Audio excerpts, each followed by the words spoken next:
you're faking in your sleep. You wish that you were deep.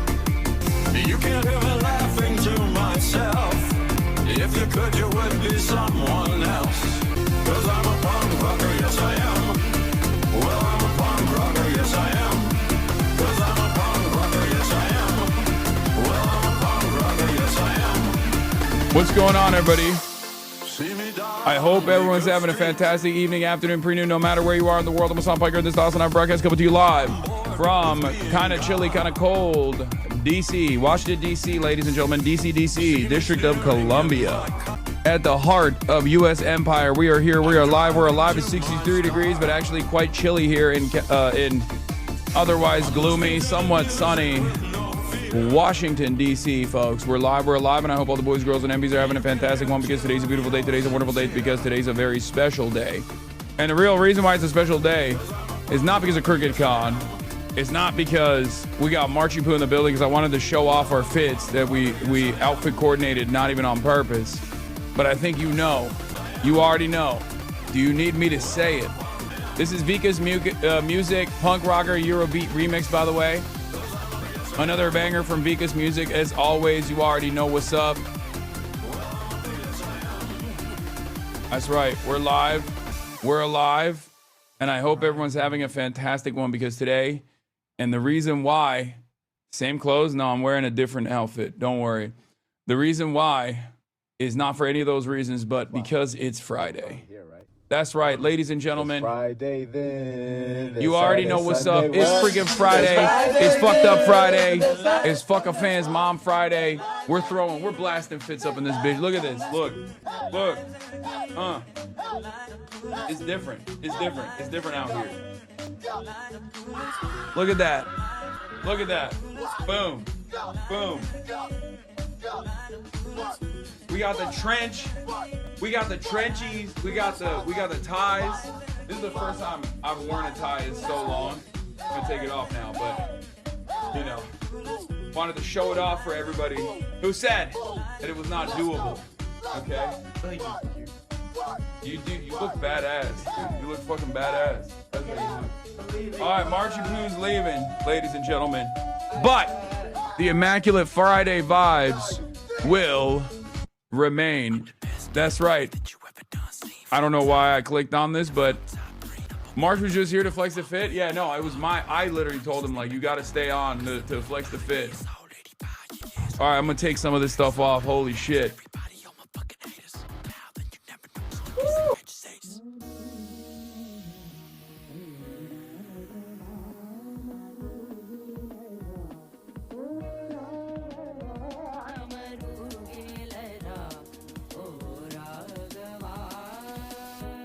Woo.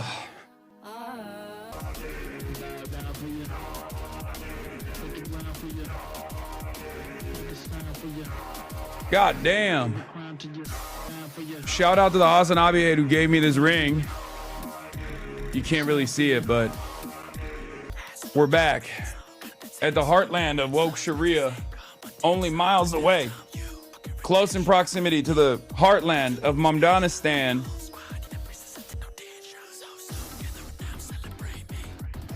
Unbutton another one. Here you go. Tits out for MAMDANI.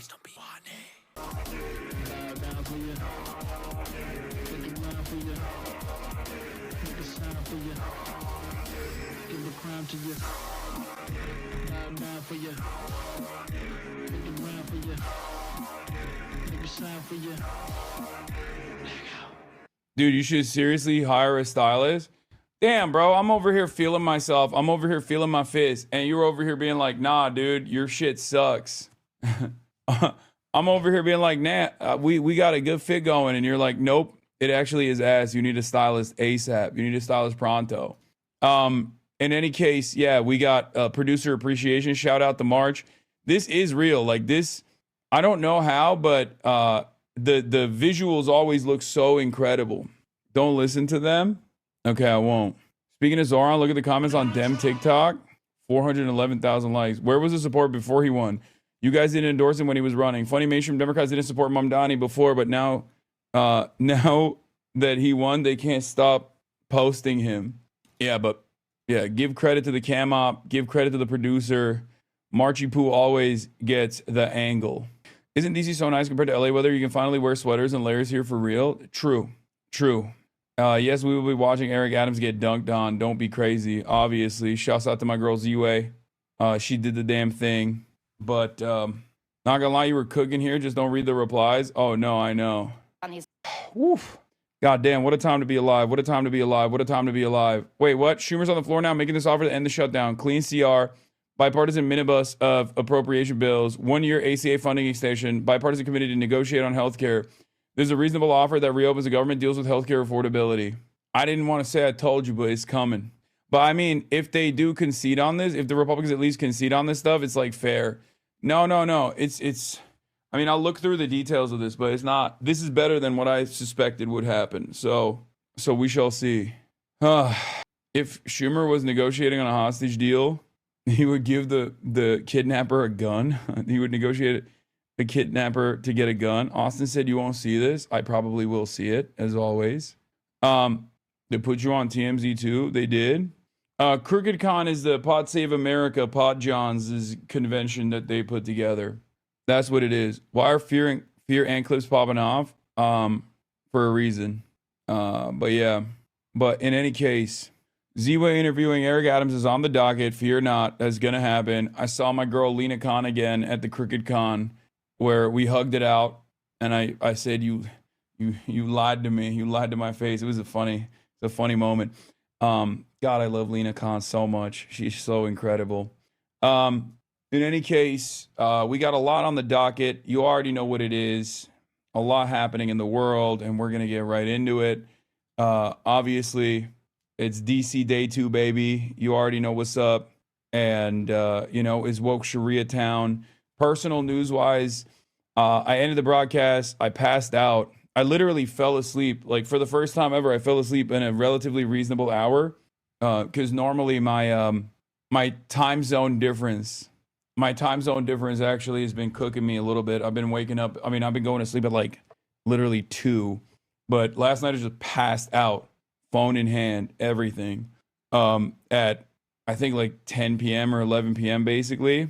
Did you check out the new White House ballroom? They're not inviting my ass to the White House. Okay, calm down. But I passed the freak out, woke up early, did Crooked Con. I'm going to be talking about it quite a bit. Jesse Waters going to lose his fucking mind. Oh, yeah. Would you go if they did to the White House? Yes, I would go to the White House. But yeah, I've been wearing myself out. I've been wearing myself thin. Well, not really. I've been not eating well. I've been getting fat. But woke Sharia is here. You already know, baby. We got government shutdown battles. MAMDANI monitor. Trump shutdown battle continued. Eric Adams on Z-Way and more. Get in now. Do we have a blast off meme chat? Twitch.tv/HasanAbi. Blast off meme? I can't download that Reddit link. I saw your panel. Great job.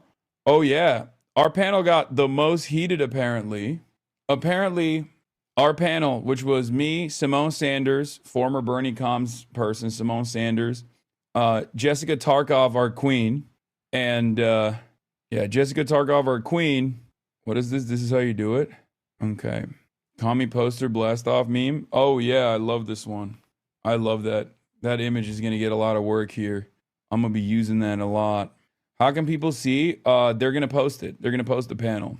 Oh, and Tim Miller as well.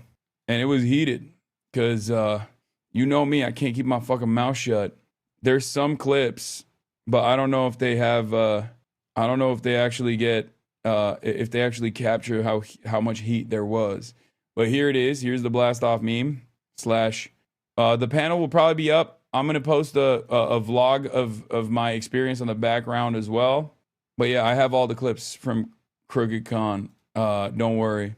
Here we go. We're blasting off. NDC, Crooked Con complete. MAMDANI monitor. Trump shutdown battle continue. Woke Sharia is here. Eric Adams on Z-Way and more. Get in now. Yeah, that photo is from this fantastic French Maoist content creator. Les USA sont rouges, le soleil se lève. New York a vu naître Zoran Zedong. Il œuvre pour le bonheur du peuple. Il est la grande étoile sauvant le peuple. Le président Zoran aime le peuple. Il est notre guide pour créer une Amérique nouvelle. Il nous montre la voie de l'avenir. Zoran Zedong est comme le soleil. Son éclat apporte partout la lumière. Yeah, Mehdi said 2 of my faves. Fox will explode. I hope so. But yeah, we got Shakira Law is imminent. Okay, is incoming. You already know. We got Shakira Law all up and down this bitch. Jessica is tall as fuck. Yeah, she really is. Here's some clips that came out where I said Greg Buttfelt. I could have stopped myself. Election results. And Fox captures that there are people who have kind of like a shared core set of values maybe, but they're not taking themselves that seriously. They're not like, scolding each other. Like, it also matters in the quality of the programming. It looks great. Our graphics are beautiful. Our lighting is fantastic. Are you making a face? Look, I'm your Fedayeen. I'm your biggest diehard fan, okay? But no, I don't think the Fox News graphics are beautiful. Look, I respect what you do, especially because, like, if I had to sit next to Jesse Waters and Greg Buttfeld the entire time, I would kill myself. And the fact that you have been able to successfully sit in that room every day and just white-knuckle through Jesse Waters' snide-ass remarks is impressive. It is. Concur. Thank you. And it is nice to be amongst my people, which I'm usually not, like, cautiously weaving through here. But my point in bringing it up, and you don't have to love our graphics, even though they're copied in every move. I said Buttfeld, dude. I said Greg Buttfeld. Your best efforts to break out of your terminally online brain rot have unfortunately been unsuccessful. I know. And things like that. It's like the official look of it. But even when... The PR people love Jessica. She is a favorite of the Fox PR folks. But nothing is taken that seriously. And that's not the case in liberal media. And that doesn't mean you're not talking about serious things, but there's this feeling like it is not the end of the world in every topic that you're discussing. And this idea that we can just go and show up in conservative spaces or, you know, come for an hour and you have to be open to those kinds of things, like, doesn't capture how hard it is for people who vote like me and some of the things that I think to genuinely form bonds. Between your Smoke Crackman on Zateo, January 6th tour with Summer Lee, and this, you've had a week for sure. I mean, yeah. And because... I don't pull back. Actually, that's not true. I do dial it back quite a bit when I'm around people. I do try to dial it back a little bit. Because did the audience like you? Yeah. I mean, the thing is, a big chunk of the audience, yeah, I flaked up with the legend, Jessica Tarkov. The audience was there were a lot of HasanAbi heads in the audience, but I will say there were moments specifically around Israel where virtually the entirety of the panel was contesting my positions, which was still pretty crazy. Jessica Tarlov, she's kind of hot, not gonna lie, and then you put a hustle. Yeah, I don't think the Fox graphics are copied in movies because they are particularly good looking. They're copied in movies because they are representative of like a very specific aesthetic that is, you know, borderline fascist, spreading misinformation. That's it. That's the reason. Did you mean to say Buttfelt or did it slip out? I'm going to be honest with you. It slipped out a little bit. It definitely slipped out. How are we already blasting off? What do you mean? We're only 27 minutes in. But this is when we blast off. Is this true? Yeah, this is HRT. It's real. From HasanAbi to HasanAbi. Remember when he said Joe Brandon in front of Marianne Williamson? I know, exactly. And interact on an ongoing basis with people who you disagree with. An hour, 2 hours, 3 hours is not getting to know the other side. Living amongst them and spending time with them is. And I think that's why I'm able to do my job and have a reasonable therapy bill, like not insane, but, you know, we know each other like the family that it looks like, which is dysfunctional, but it's still a family. And people who watch the show, and, you know, we have 20% Democratic viewership, like, still get that. Hasan, sorry, no, I know it's not maybe not the answer you guys wanted, but I want to actually. I do. You're not getting a lot of claps because you're defending Fox News in this room. Well, I think let me speak. I want to talk to Hasan about about what you just said, but before, I heard something from the crowd, and I think it reflects what they're feeling, which is, well, they're not taking it seriously because these are people that are not appreciating the consequences or are ignoring or telling themselves a story about the consequences. And I know you know that. Yeah, that's a big part of it. It was pretty good. I need this to be real. What is this? Breaking. MAMDANI plans to convert Trump Tower into a homeless shelter. I need this to be real. Lamau, holy shit, Cook King. Yeah, that's got 385,000 likes. That's crazy. New Zora Online, Assyria, New York remix drop. Oh, I already know this one. Okay, this is... It bricked. This TikTok bricked my Google Chrome, chat. What the fuck? What the fuck? It literally broke Google Chrome, dude. Oh no. No, it straight up broke it. Oh wait, okay, we're back. I had to close it off. That's too powerful. That's too powerful. That's too powerful of a image. I just got chromed. Chrome to the dome. NBA Firefox better? Sure. In any case, we got some more spicy moments, some spicy facility moments here. Let's take a look. They didn't win because they opened up the aperture and let people do what they need to do. They won because they tripled down on what they believe, even if what they believe. Right. That's just not. I'm sorry. That sounds good, and I like it. I want it to be right. It's just not right. They didn't win because they tripled down on what they believe. No, they did triple down on what they believe. Yes, they tripled down on racism. Yeah. It was populism, but populism is a thin ideology mixed with a thick ideology, according to Cass Mudd. Simone, His populism had a lot of things in. It was an economic populist, but populism had a little white supremacy in it, a little racism. Like Bernie Sanders is a populist in a different way than Donald Trump. Yeah. Here's the thing. So I don't understand. Here's the thing, though. Can I just say really quick, though? Here's the thing. Like, yeah, he doubled down on a bunch of terrible shit that they believe that's extreme. No doubt. No doubt. He also was seen as left of Kamala on foreign policy. He was seen as an anti-war candidate. He was seen as anti the Republican establishment on war. He cut to the middle on that. Yeah, he lied about that, for sure. He's a liar. He lied. Yeah. He lied. But then maybe our guy should lie about some things that are popular, too. Okay, I don't know. Now you sound like me did. during the campaign where I was like, what the fuck are you guys doing when you're not like addressing this stuff where Donald Trump can present himself as the peace candidate? That was insane to me. But obviously, sending Bill Clinton to Dearborn to talk about Judea and Samaria, as most people were seeing. All right. As most people were seeing. I want to bring us back. Children on their timeline every day. Let's not It was pretend like they didn't unacceptable. moderate on things. That's all I'm saying. He moderated. What? Hey, yo, mods.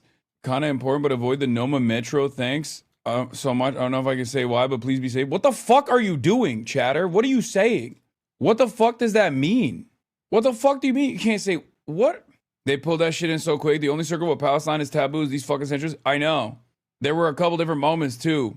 Israel is the one thing. Israel's the one thing where they were just like, yeah, don't do anything fucking stupid, chatter. Yeah, chatter is speedrunning an FBI fast react team at his door, for sure. Anyway, getting back to what I was talking about. Are you the only pro-Palestine advocate on that stage there? I mean, some of them have like moderated on the position, but yes, I don't know what Simone Sanders' position is on Israel, so I can't speak for that, but it was like, it definitely, I'm glad to always be on panels like this. I'm glad to always be in rooms like this because I will always take that opportunity. And Crooked Con is a fantastic opportunity to get in front of an audience that is prime, that is like begging for voices like ourselves. Okay, that's something that you guys have to remember because that is the most receptive. That is the most receptive audience that we can be in front of. You don't have to be you don't have to compromise on your values, and as long as they're making space for the left flank in the party in front of some of the biggest audiences that are directly talking to liberals in general, that are left curious, I think it's always going to be a good thing, and I'm always going to take that opportunity. I talk to those people every day, and there were people that genuinely believed that Donald Trump was actually excising the violent criminals. And the only reason why people are led to believe this lie, aside from the faucet of misinformation that comes from independent outlets on the right and also Fox News as well, is because there is no robust response from the Democratic Party that says that's a fucking lie. That's a lie. Undocumented migrants in this country are responsible for a lower rate of per capita crime than natural-born U.S. citizens are. If you pair that up with documented migrants, it's negligible. It is marginal, and they're hyper-focusing on it specifically because this is a vulnerable population that is easy to target and it's easy to ridicule, and there is not enough of a robust defense mechanism out there. And that's the reason why people end up believing this bullshit, and then they get shocked when it's actually implemented. I talk to those people every day, and there were people. This clip was fire. He's fucking right. Defend migrants, defend your neighbors. I mean, yeah, but all Dems have been completely toothless against Trump. They lose every messaging and branding opportunity that he provides. And there have been countless just pathetic leadership and strategy all around. He's right. And the hate towards undocumented migrants are a distraction from the real problems of wealth inequality and corporate big money dominating politics on both parties. Yeah. Like, there are people on there. There are people on there on the panel that are like working within the confines of the Democratic infrastructure. There's people in there that are ideologically opposed to the left flank of the party, but they're like more open-minded than they ever have been. And it's really interesting because those guys on there sounded a lot like me, maybe not completely, but their messaging on what the Democrats should do was almost identical to what I've been saying during the campaign. This commentary that was like pushed aside, right? I'm Dan Pfeiffer. I'm Hassan Piker. I'm Ro Khanna. I'm Andy Bashir, governor of Kentucky. We're at Crooked Con. What is the worst cliche in politics? The one that pisses me off the most is when people go, better things are not possible. I don't like the term the coalition. I just believe that we go out there and we earn the vote of every single voter. You got to meet voters where they are.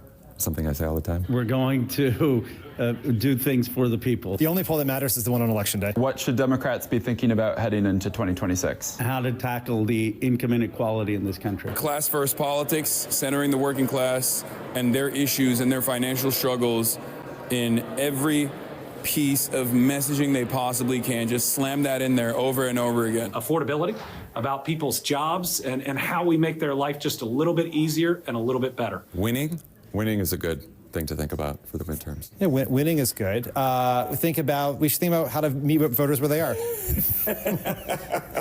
I did meet Andy Bashir. I did. And it was brief. I met him and I met Chris Matthews, and they were talking to one another. Chris Matthews was just like, he looked like he did not know where he was really. And Andy Bashir had no idea who I was. He did not know at all, which is fine. I mean, he seemed kind. The Chris Matthews Bernie clip was in my mind the entire time. I wanted to walk up to him and whisper in his ear, "We're setting up the gallows in Central Park." Yeah, he's old. He's very old. I didn't want to test it. I didn't want to test the theory that if I were to say that, what is this? Why did you just send me a straight up anti-Semitic white supremacist account? Does it feel weird to be surrounded by libs at a convention? No, I went to the DNC. I think you guys don't understand, both within the infrastructure of the Democratic Party and both within the audiences that attend these sorts of things. There are a lot of people that are infinitely closer to our position that simply do not understand that they are, or simply do not understand that they are so close or in complete agreement with our worldview. You have to go to where the people are. You have to, in order to build a mass movement, you have to engage in mass politics. Okay? You have to understand that most of the liberals, self-identified liberals, most of the self-IDing liberals actually have a lot of appetite for our version of the world, for our vision of a future. Okay? That's it. There is a reason why the Democrats also kind of lean into this like left flank position on issues from time to time until they get, a little too worried about how popular it's becoming. And then they immediately present divisions and say, no, we're not like that. We're not like that. We can't have anything good because it has to be one step at a time. Just declare defeat. Yeah. Bro, when you spoke, the crowd energy was crazy in that panel. You can see it. Do you feel like people there take you personally more seriously after the MAMDANI win? I think it's been happening even before the MAMDANI win. I think it started with the defeat. When Kamala Harris lost, a lot of mainstream liberal voices were like, how could this have happened? What did we get wrong? So they looked around and they came back to people like myself, partially because I do go to these spaces like the Pod Save America bros, right? And they were like, oh my God, this guy was actually ringing the fucking alarm bells about right-wing radicalization among Gen Z youth and all of the failures of the Harris campaign, even before the election. And since then, there has been obviously more mainstream attention on your boy. And as this movement continues to grow, there will be more of that as well. As you said, remember the words of Lenin, frustrated reform opens the path to the left. Yes. Definitely started with the Kamala's defeat. Even I was pissed off at you for a good 3 minutes, respectfully. Yeah, what's funny about the Kamala Harris defeat is that, like, I rang the alarm bells over and over again, and people would yell at me. And then still, there is this contingency online of people who are just, like, drama-focused and deeply unserious that are basically trying to move what remains of their increasingly smaller sliver of an audience in the direction of angst and animosity against me individually. And they just keep saying over and over again, like, I was responsible for her defeat. And it's so fucking stupid because most liberals, most normie liberals don't see it like that at all. So it's become this weird thing that if you're on Reddit too much, if you watch Sex Pestany, if you watch Ethan Klein, right? If you watch those guys, you literally think like, oh yeah, no, this is right. He did actually cost the election. Because that's all you're getting that's the avenues that you're getting your information from. But their fucking parents, like their grandparents, the Barbers and the Deborahs do not feel that way, because when they hear my commentary, they go, no, that actually does make sense. Why didn't the Democrats do this? And it's very strange that, the more online you are, the more online brain poisoned you are, and the more you get your information from these like deeply unserious places that are simply using, world-changing political events, specifically to drive home whatever kind of personal animosity they have towards a content creator that they despise. Like they have their own personal agendas is what I mean. And a lot of people cannot shake themselves out of that stupor, and it frustrates me to no end because it's deeply unserious. And sometimes I wonder, like, what will it take if you are like a conscious person and you care about politics and you care about making the world a better place? There's got to be a point where you go, okay, well, these guys are actually not as invested as I previously thought they were.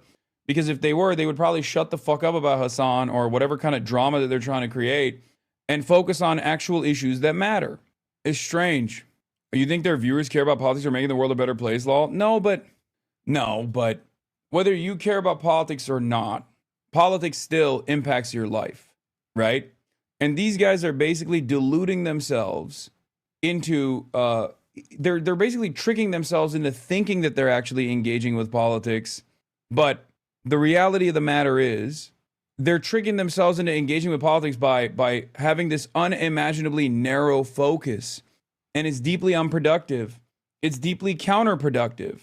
We have a finite amount of time on God's green earth. So if you invest all of your time into like fucking petty drama that is forced upon you, and you just like eat that slop with regular frequency, like how much will it take for you to turn around and go, okay, enough is enough, man. Please give it up. Please give it up. Why is this your fucking major focus? They're alone in their paranoia. Their parents and younger, older siblings are all being impacted by the chaos that's unfolding right now. Exactly. Like, it's weird because it's the same on the political sphere. I would liken this to the Trump mania, to the anti-Trump mania, right? What I mean by this is if you don't have like an actual positive vision in the affirmative for what you want to do for people, and you're simply anti-Trump, like, sure, that might actually carve a path for electoral success in the short term, but in the long term, that's not going to work. And that's why while Biden won, Kamala Harris lost, right?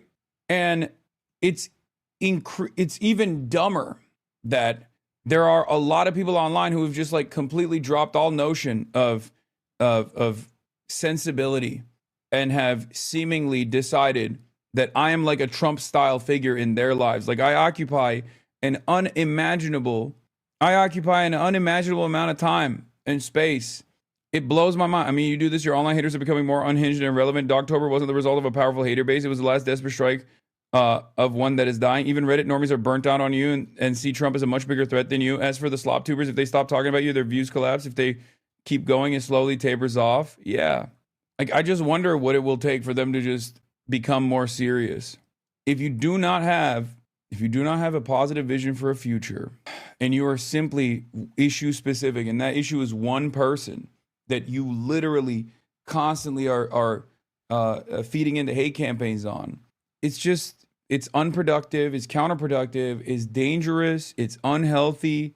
Like, what will it take for you to just be like, all right, you know what? I'm actually done. I'm actually done with this shit. I'm going to move on to bigger and better things. And I truly don't understand how there's always an audience for that sort of thing, it seems, you know? Yeah, my goat, Joyce Carol Oates, supports me. I know. I saw that. That was funny. And she doesn't know who I am at all, but she immediately went in. So they are not angry because a New Yorker who is Muslim was elected mayor, but because right-wing propagandists told them to be angry about it. Angry about transgender persons, Haitians eating cats in Ohio, illegal immigrants, and something about Christmas, right?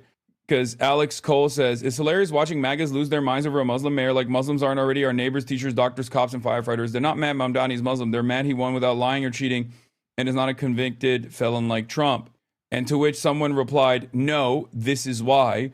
Zoran and his best friend Hasan Piker, I'm saying fucking America deserved 9/11, Hasan Piker.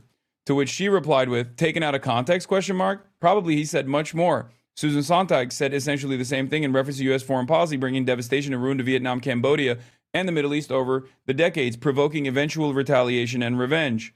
Yeah, Malcolm X chickens coming home to roost moment, right? And that's what I think like a competent, reasonable person looks at this stuff and thinks. Nah, she knows who you are, Law. She's tweeted about you before. No, I know. But only recently did she find out who I was, and she doesn't know my deep background or anything. What do you mean? And someone went, well, that's one perspective. I myself am of the 9/11 was the work of murderous psychopaths against innocent civilians trying to make a living, school of thought. I guess we'll just have to agree to disagree. Oh, sick, man. You're saying 9/11 was bad? Wow, brave take. We all understand that.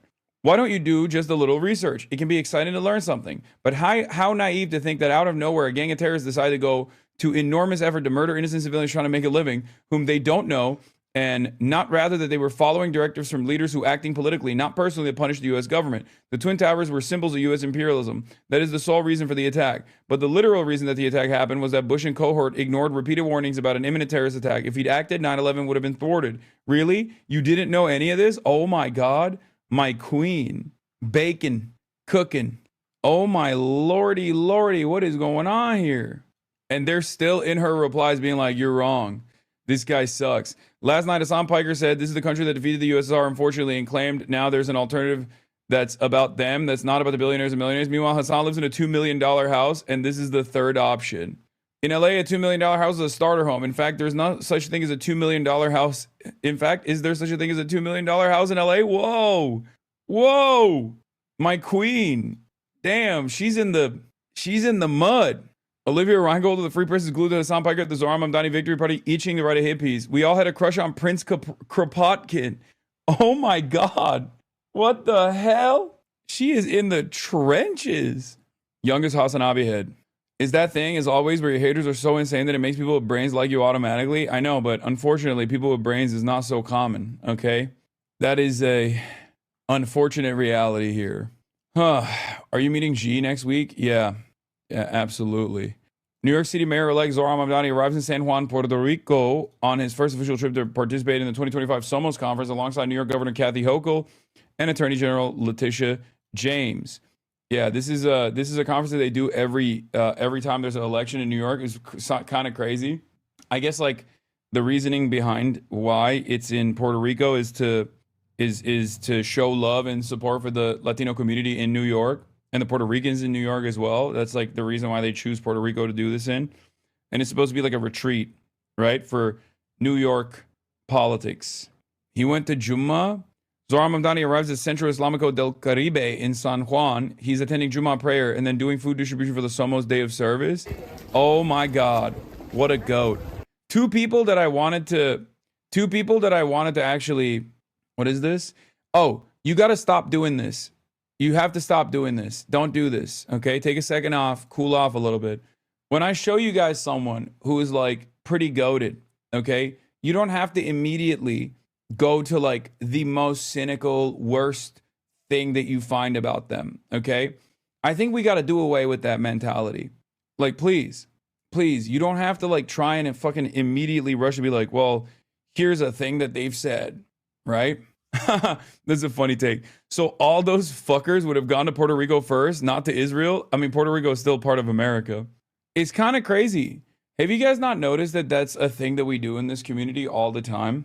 It feels almost reactionary. I know it's like, it's not. And there's a good reason for why someone might do a thing like that, right? But it is very odd. Like, to the outsiders, we look kind of crazy, you know? Like, to people who are just recently finding out about this community or something, it's not something I participate in general. I don't do this at all. As a matter of fact, I push back on this all the time. But like, to the outsiders, when you see stuff like that, I think people go, ooh, I mean, why would I be on these? Why would I be on this stream? Like, they're going to find something that I've said or done and get really angry about it and immediately start yelling about that person. Like, I don't want to fucking be in front of the most cynical group of people. Piss Real says ContraPoint ass take. No, this is not a ContraPoint ass take.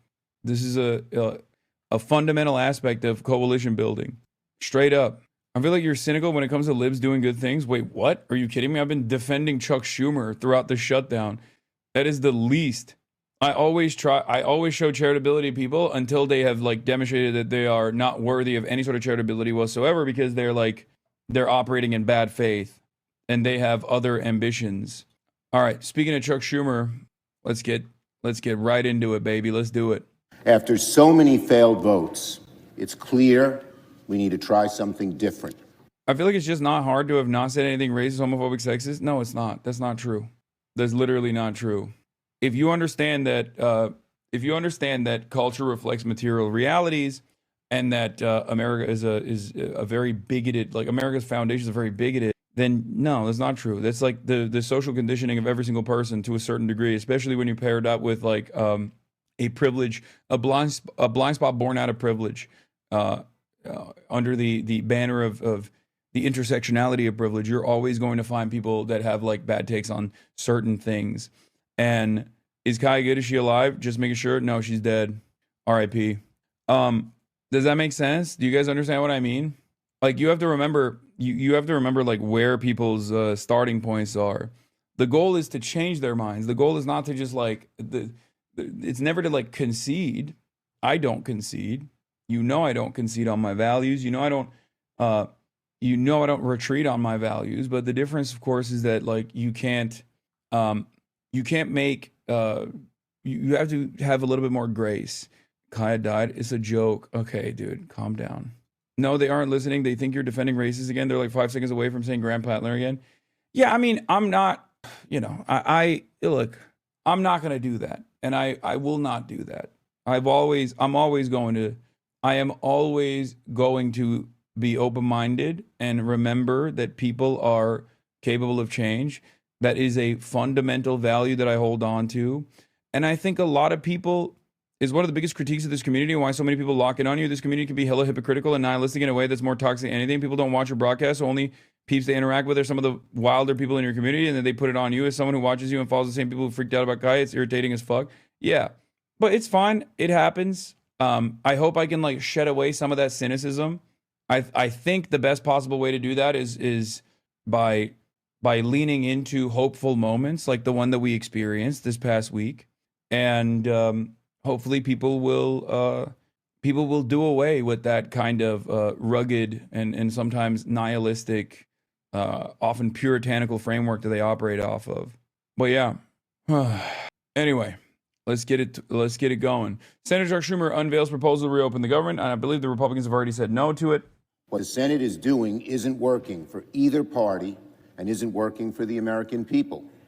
Democrats have said we must address the health care crisis. But Republicans have repeatedly said they won't negotiate to lower the health care costs until the government reopens. So let's find a path to honor both positions. Democrats would like to see an end to this shutdown, and we want to respect Leader Thun's desire not to negotiate on ACA until after the government reopens. Therefore, we'd like to offer a simple proposal that would reopen the government and extend the ACA premium tax credits simultaneously, and then have the opportunity to start negotiating longer-term solutions to health care costs. Let's do all three. I've spoken with my caucus, and Democrats are offering a very simple compromise. Democrats are ready to clear the way to quickly pass a government funding bill that includes health care affordability. Leader Thun just needs to add a clean one-year extension of the ACA tax credits to the CR so that we can immediately address rising health care costs. That's not a negotiation. It's an extension of current law, something we do all the time around here, as we all know. But we also offer this. Let's create a bipartisan committee that will continue negotiations after the government reopens on reforms, ahead of next year's enrollment period, to provide long-term certainty that health care costs will be more affordable. This proposal reopens the government and ensures working families who are shopping right now for their health care get certainty and financial relief. While open enrollment has begun, insurers can update their rates after we pass a simple extension of the tax credits. With this approach, we do not negotiate health care in the shutdown, as Leader Thun has maintained he wishes, and the American people get the tax credit extension they want. That is what many of our Republican colleagues have floated over the last 6 weeks as a compromise: a one-year tax credit extension and reforms to the credit beyond that. We will agree with the Republican request not to start negotiations until after the government reopens. All Republicans have to do is say yes to extend current law for 1 year. It makes sense. And since what we're proposing is only a simple extension of current law, the Senate could do this within a few hours. This is a reasonable offer that reopens the government, deals with health care affordability, and begins a process of negotiating reforms to the ACA. Someone in the chat said someone's just said Hassan's room has probably been occupied by like corporate lobbyists. It's true. I also sat my ass on a couch that has seen Nancy Pelosi's ass over and over again yesterday. So I think this is a decent strat. HasanAbi, cynically speaking, the Dems can posture without having to do anything, and the Republicans are too evil to care about the effects in the country. Yeah, Republicans have already rejected Democrats' offer to end the shutdown. I think they need to do more. Democrats need to do more as far as like messaging. They need to be everywhere all the time, constantly talking about how the Republicans are dangling the starvation. The Republicans are dangling the starvation of 40 million Americans as a point of leverage against offering healthcare to tens of millions of Americans. Like, it's crazy. DC hotels are famous for surveillance. Yeah, probably.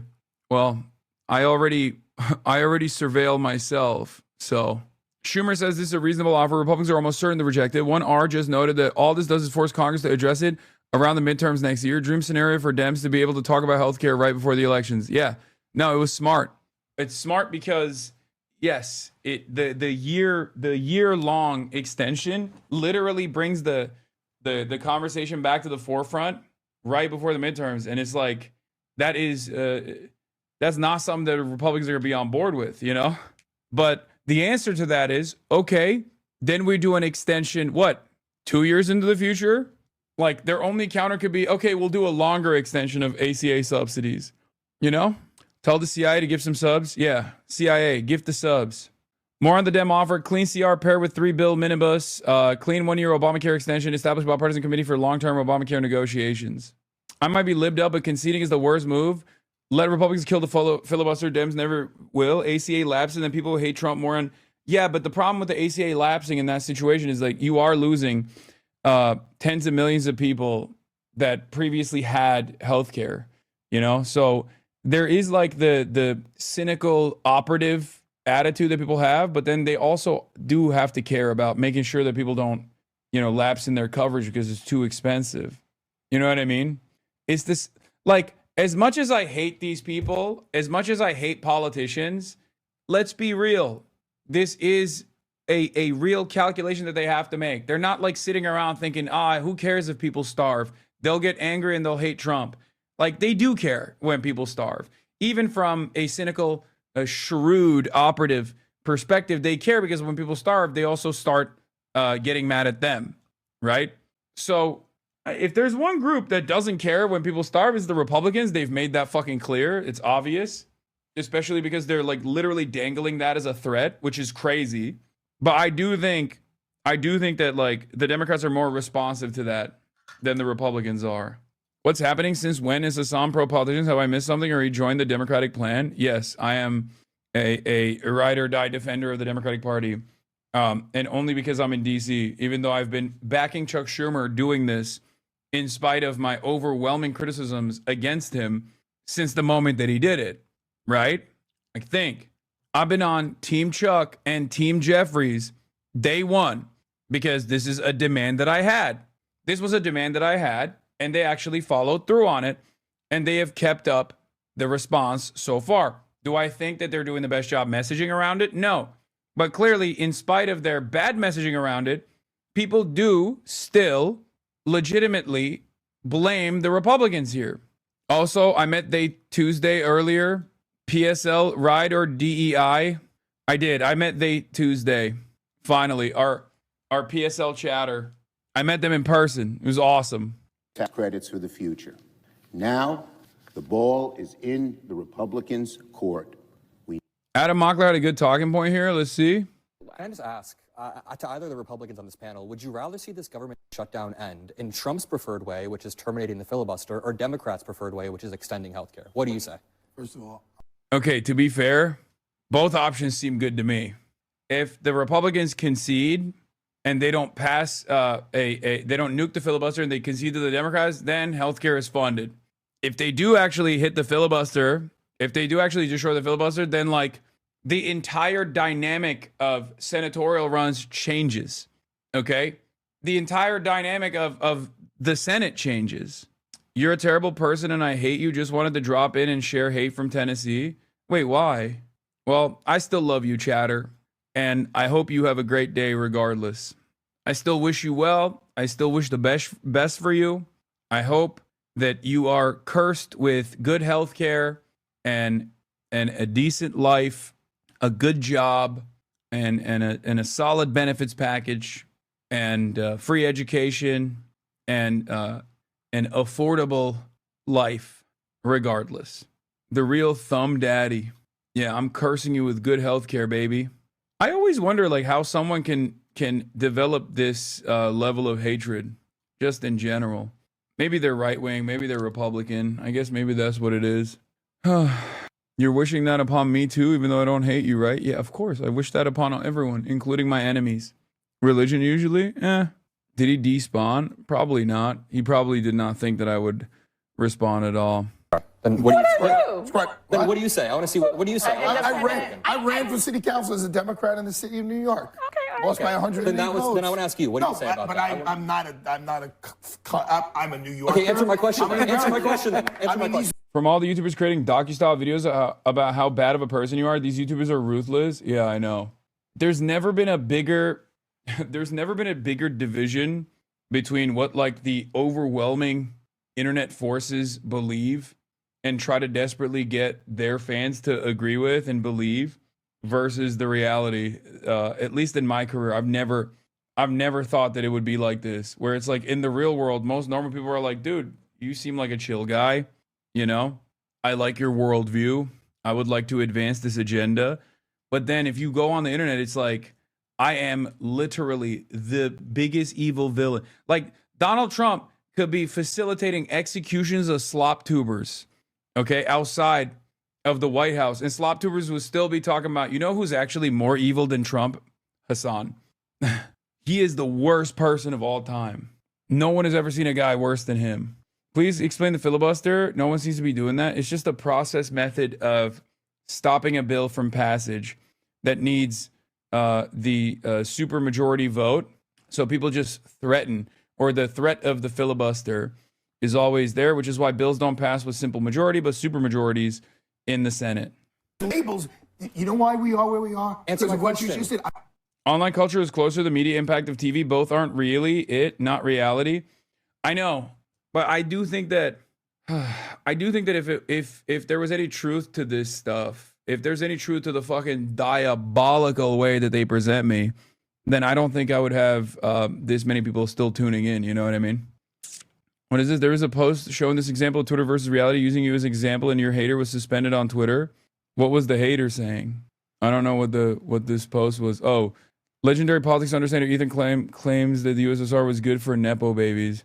I don't know what the person was saying, but they got suspended. And I think it's because they want to destroy hope. They want to destroy hope within the working class that a better tomorrow is What did the person say? possible, because they do worry.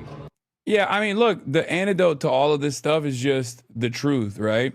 All you can expect is for people to watch charitably. And I think a lot of people do. And that's why this community keeps growing. They said you got kicked out of the party. Yeah, that's so funny. That was definitely one of my come to Jesus moments where I was like, damn, like there's motherfuckers who would rather just believe something that is just like objectively untrue because it fits their preconceived biases. And I don't think it's, I'll be honest, I don't think that's good for the mental health of the person engaging in that, because they're basically rewiring their brain. They're basically rewiring their brain to believe falsehoods. And ultimately that's how you become QAnon, you know? It's not even hater talk. We're talking about something different right now, okay? Yeah, I mean, this is like unimaginably, this is classic racism from John Levine. I can smell this video. And then, of course, my girl, Dr. Allie Luke's got me. Say, you better be thinking of the smell of success. They believe it even when they're pointed to the VODs and actual evidence, too. They're trying to spread the rumor that Zoran hates you and is avoiding you is very funny. Yeah, that's why I was welcomed with a solid reception. It's not even that they just believe something objectively untrue. They believe something untrue while using media that actually disproves their claim as validation of those beliefs. I think this was the tweet. Did you get turned away at the door of the MAMDANI party, Lamau? What a night. What a time to be alive. Who would have thought centering working class politics would win elections even in the heart of capital? Did you get turned away at the door of the MAMDANI party? This is what I mean. It's like nobody gives a shit, right? Like, it's just no one cares about the truth. People would rather just like, I don't know. It just is, what do you call it? It is, it's a strange phenomena that I see online, but I do think that like trains people. I do think that trains people into believing falsehoods. And if you're like duping yourself actively, if you are duping yourself actively in this way, I think you're going to start getting tricked by other shit too. And it hurts I don't know. It just scares me where that might lead people who otherwise would be our allies, right? People who should be our allies, not that person in particular, but their audiences, right? There's probably plenty of people who, if they had like a shred of charitability, they would be like, yeah, I think I agree with a lot of this stuff. I do see a lot of similarity between that and QAnon. Yeah. I'm answering your question, but this is why we are where we are, because we've become so partisan. We've forgotten about the people who don't put gas in their car. We've forgotten about the people who can't feed their kids. We're more worried about here's why the Democrats are not motivated to settle this, because history will say under Donald Trump, it was the longest government shutdown. So it'll be it'll be now. We're getting there. We're getting there. So for the Democrats, it's going to be down on his scorecard. I wish Congress would go to their home districts and see the people suffering. You want to know who and then come back to Washington and then make their decisions. Somebody is, and it's Marjorie Taylor Greene, and she's taking the sides of the Democrats actively. She has talked to her constituents, and she said their health care premiums are about to skyrocket. So, again, one party clearly has the moral high ground. Let me ask the same question. How should the shutdown end? The way that Trump wants it to end? It should end that it always There's one way it typically has always ended on negotiation. under Biden. Thank you. That's what I'm under saying. Biden, Negotiation. It always ends with a clean With CR. negotiation. No. I reject your premise. Wait, what do you mean you reject the premise? Like, that's not, yes, that's how it ends. Until one side concedes. You're just basically saying that Donald Trump has presented two options. One, erodes the filibuster, which a lot of congresspersons, especially on the Republican side, are fearful of, and maybe even many Democrats are, because it makes the Senate unable to pass bills. Okay? It basically makes it so that the Senate cannot pass bills. And can you explain why destroying the filibuster, especially in this context, is warranted given the current atmosphere and who's in control? Because there's no other world where this happens.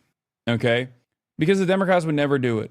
I know Bernie is anti-filibuster repeal. I know. The filibuster is an important part of what the Senate is. Right now, we should maintain the filibuster. Bernie has used the filibuster in the past. And Bernie has defended the filibuster and not eradicating. Yes, the filibuster bill means a bill needs 60 votes instead of 51. Yes. Where do you stand on it? Oh, I'm in favor. Like, if they, as Adam Mockler presents here, if they pass an extension of the ACA and concede on the demands that the Democrats are making, fantastic. That galvanizes the base. That shows that when the Democrats fight, they win. And it's also good for people's health care to be covered. Okay? That's good. If they abolish the filibuster, that's also good in the long term as well. Donald Trump wants to terminate the filibuster. Democrats want to extend health care credits. Which of these sides would you choose? I reject that premise. Okay, I think the way that... I've been spamming, but why Z-Way Eric Adams? No, I will.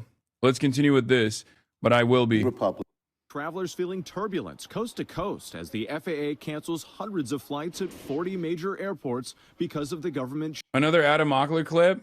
Are you an anchor baby? Define anchor baby. Is that when your parent... No, I don't want to do this right now. Let's continue. Shut down. Everybody's suffering in the country because of the shutdown. More than 800 flights already canceled this morning. Frustration mounting. It affects your money, your expenses, and that's tough. Would you be open to getting a backup ticket? You had to have backup money. I don't have that. Some travelers who were notified of flight cancellations now opting to cancel their trip altogether instead of rebooking. I don't know when all this is going to, end. The 40 airports impacted, including the country's busiest, from Atlanta to Los Angeles, Chicago, New York, Boston, and Miami. Airlines told to reduce flights by 4% today, ramping up to 10% over the next several days. American canceling around 220 daily flights, Delta canceling 170, and United canceling just under 200 per day. If you're in a market with only 2 small regional flights and you cancel one or both of them, that's a huge impact to that market. We want to avoid that. And so what we're doing is really spreading it around the system. The Trump administration says they're trying to ease the strain on 13,000 air traffic controllers, but some critics argue it's just a move to pressure Democrats to reopen the government as the shutdown reaches day 38. It is pretty crazy that the Republicans and their posture throughout this entire process has just been, no, we're going to keep fucking shit up. We're going to fuck it up further. And it's pretty crazy. The spread here is chicken wings, a turkey club, and French fries. And deviled eggs. Sean Duffy should go to jail for his crime against transportation and travel. I agree. Just in general. On principle, I agree with that. This as more than 60,000 TSA agents are also working without pay. These essential workers forced to decide if they can even afford to keep showing up on the job. This is the little bit that is in here. This is enough to hold over for maybe another week. The fridge is pretty much empty. Maggie Sabatino is a lead TSA agent in Philadelphia and a mother of 2. We were told if you call in sick, you have to provide medical documentation. When I call out, I tell them the truth. Can't afford childcare.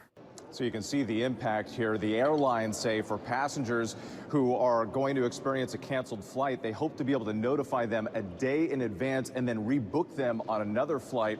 For passengers who do not want to be rebooked, they are entitled to a full cash refund. 38 days into the government shutdown, this morning a federal judge accusing the White House of withholding federal food assistance. No. People keep asking, is your trip to China cooked? No. For China is international travel, and they have not touched international travel so far. They might, It's the delays that happen on domestic travel front. Yeah, cruelty for cruelty's sake is right. The Trump administration asked a federal appeals court for an emergency pause on federal judge's order to fully fund SNAP benefits this month. It is one of the most insane things I've ever seen, dude. They are actively saying, no, we want to starve people. We want to starve people. And it blows my fucking mind. It blows my mind that is like, what if you get stuck in China? I'm not worried about getting stuck in China. I'm worried about getting stuck in DC. Reasons and ordering the administration to fully distribute SNAP benefits by today. Judge John McConnell saying, quote, people have gone without for too long. Not making payments to them for even another day is simply unacceptable. Vice President J.D. Vance arguing it's not up to the courts to decide. In the midst of a shutdown, we can't have a federal court telling the president how he has to triage the situation. Just days ago, the administration had agreed to tap into more than $4.5 billion in emergency funding to partially fund SNAP, which 42 million Americans rely on. The White House insisted those payments would still go out. Even after the president posted on social media, SNAP benefits will be... Bro, this is also such an insane moment because the thing is, like, Trump could have looked like a hero to be like, I saved SNAP, and just lied and was like, I have the contingency funds. I found it. I saved it. The Democrats want to keep going with the shutdown because they want to starve you. Meanwhile, he's just like, nope, I want to purposely look like a fucking villain. I cannot believe it. Every day that goes by, I'm closer to the, he doesn't want to have elections again because he wants fucking riots that he violently deals with to call a martial law. This doesn't make any sense. I don't know why he's stress testing the system like this. Even only when the radical left Democrats open up government. The judge pointing to the president's own words, accusing the administration of defying the court's order and causing irreparable harm, saying, quote, the evidence shows that people will go hungry, food pantries will be overburdened, and needless suffering will occur. So the administration does plan to appeal this ruling. Back here on Capitol Hill, the Senate is expected to vote for the 15th time to reopen the government. And even as so many Americans out there are worried about whether or not they're going to receive their benefits, federal workers are going without pay.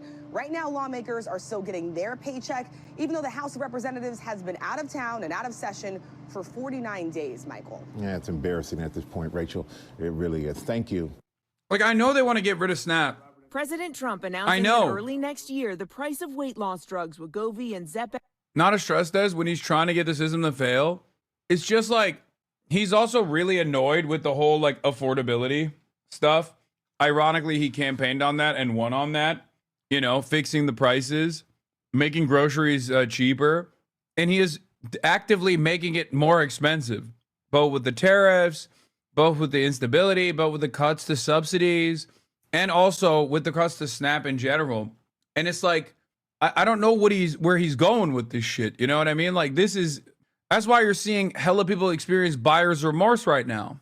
That will be dropping drastically, potentially impacting millions of Americans, including seniors on Medicare. This is a triumph for American patients that will save lives and improve. Do you think he thinks everyone is rich, Law? Yes. He is surrounded by people who are so far removed from the realities of poverty that he can't even comprehend it, I think. Improve the health of millions and millions of Americans. Right now, these drugs, known as GLP-1s, cost roughly $500 a month for people without insurance, making them out of reach for many Americans. But in the coming months, that price for the starter doses will fall to $350 a month and down to $250 over the next 2 years. The drugs will also soon be covered for people on Medicare who are severely obese, though not people who are simply overweight. Just as significantly, Medicare and Medicaid will finally cover the cost of these weight loss drugs for millions of patients suffering from obesity. Those on Medicare will pay just a $50 copay. Access will also be expanded for qualifying people on Medicaid who could end up paying virtually nothing. With many on these drugs for life, I asked Dr. Mehmet Oz, who oversees Medicare and Medicaid, if he's confident the prices won't go back up. And you can guarantee the American people that once these costs go down, they're going to stay down. I'm guaranteeing the American people that the tariff change by the Supreme Court won't affect these prices. There may be other manufacturing issues that can drive prices up and down, but I feel very confident that now we've set the standard. And there are also lots of questions about the pill form of these drugs that are being developed but are still not approved by the FDA. But when they do become available under Trump's plan, the lowest dose could cost just $150 a month. And the Trump administration is also touting a new website, TrumpRx.gov, that's expected to go live in January, where patients will be able to compare the prices from various manufacturers. Now, the government won't actually be selling the drugs through this website. Instead, this is an effort to increase transparency about what these drugs actually cost, guys. Yep, you got to do the math. Mary, thank you. Voters. The swing is because people. Zoran MAMDANI versus the Machine. Fault Lines documentary finally came out. And your boy's in this. Put your hands together for the next mayor of New York City, If you had to choose 3 words to describe MAMDANI, what would they be? Relentless, positive, and visionary. Good afternoon, Harlem. Smug, phony, arrogant. How you all doing? Radical, extremist, dangerously inexperienced. Energetic, positive, enigmatic. The first thing I wanted to say was 34-year-old Muslim socialist. Describe MAMDANI in 3 words. I would say New York City. New Yorkers have chosen Zoran MAMDANI to be their mayor. My friends, we have toppled a political dynasty. His meteoric rise from an unknown assemblyman to frontrunner in the mayoral election was propelled by his promise to make life more affordable for everyday New Yorkers. We are an existential threat to a broken status quo that buries the voices of working people beneath corporations. To achieve this, he said he would freeze rents, make buses free, and offer universal childcare. What he's calling for is not that radical, and more importantly, it's something that a lot of New Yorkers really, really want. But to pay for it all, he said he would impose a new tax on New York's wealthiest residents, earning him a powerful coalition. Pre-watch this was good. It's so funny because, like, all of this stuff, I shot so much stuff like this, and everyone wanted to talk about the Zoran potential victory, right? And I don't remember what I was saying in it, but, like, you'll probably hear that I'm being very careful with my language because I'm, like, worried that what if it doesn't happen, you know? There's always failure until it always seems impossible until it's done, you know? Enemies that includes real estate interests, billionaire hedge fund managers.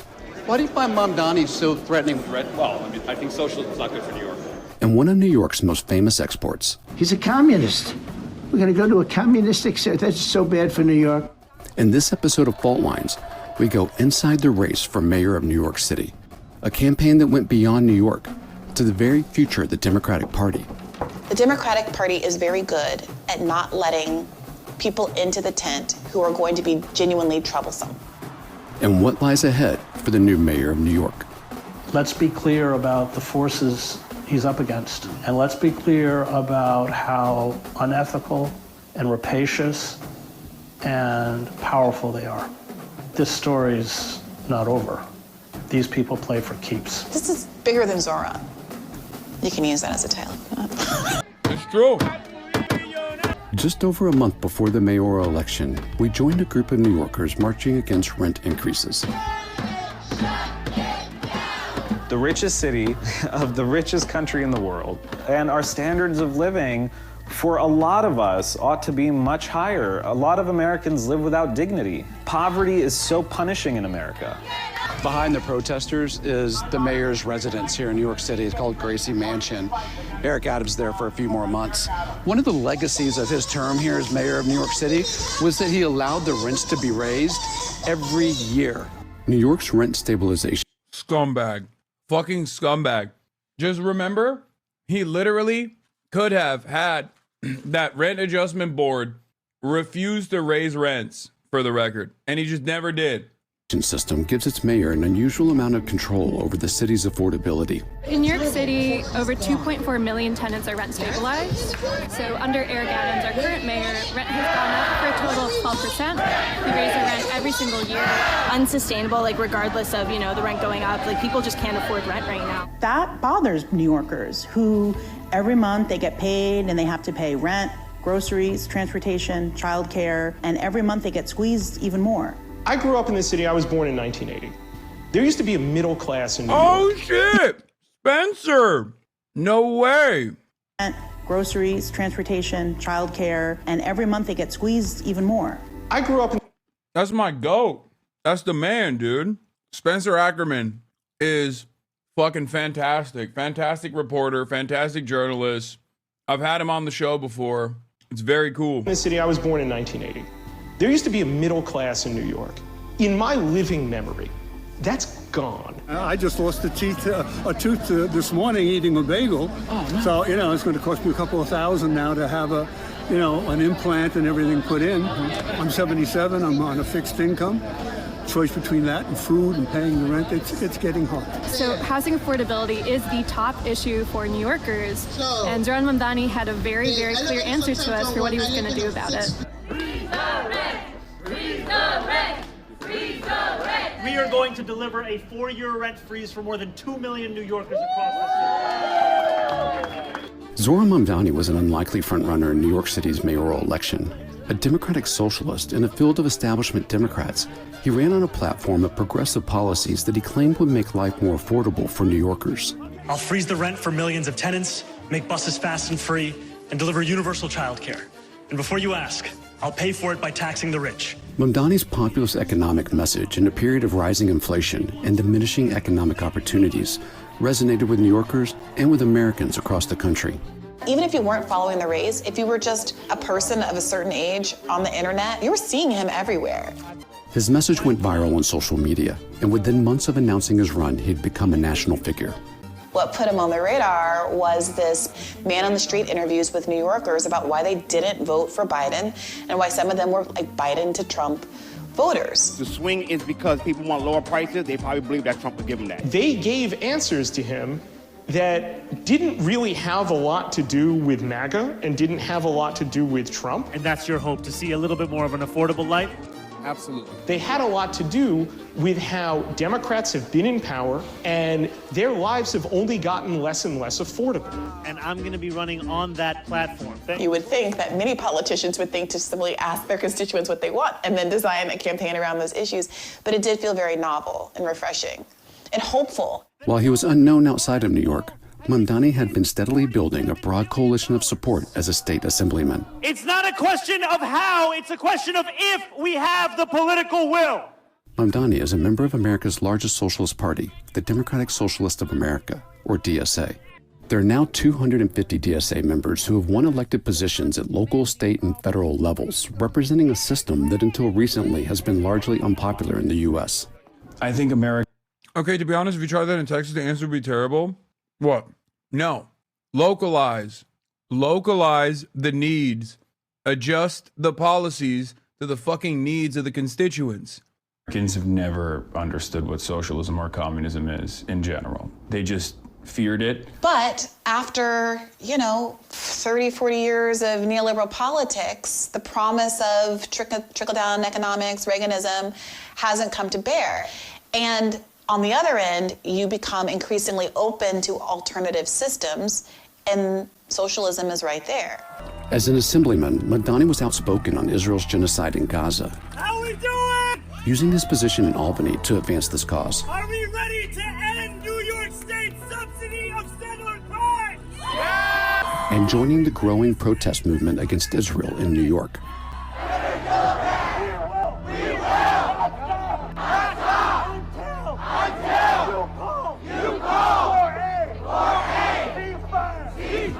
On October 23, 2024, MAMDANI announced he was running for mayor.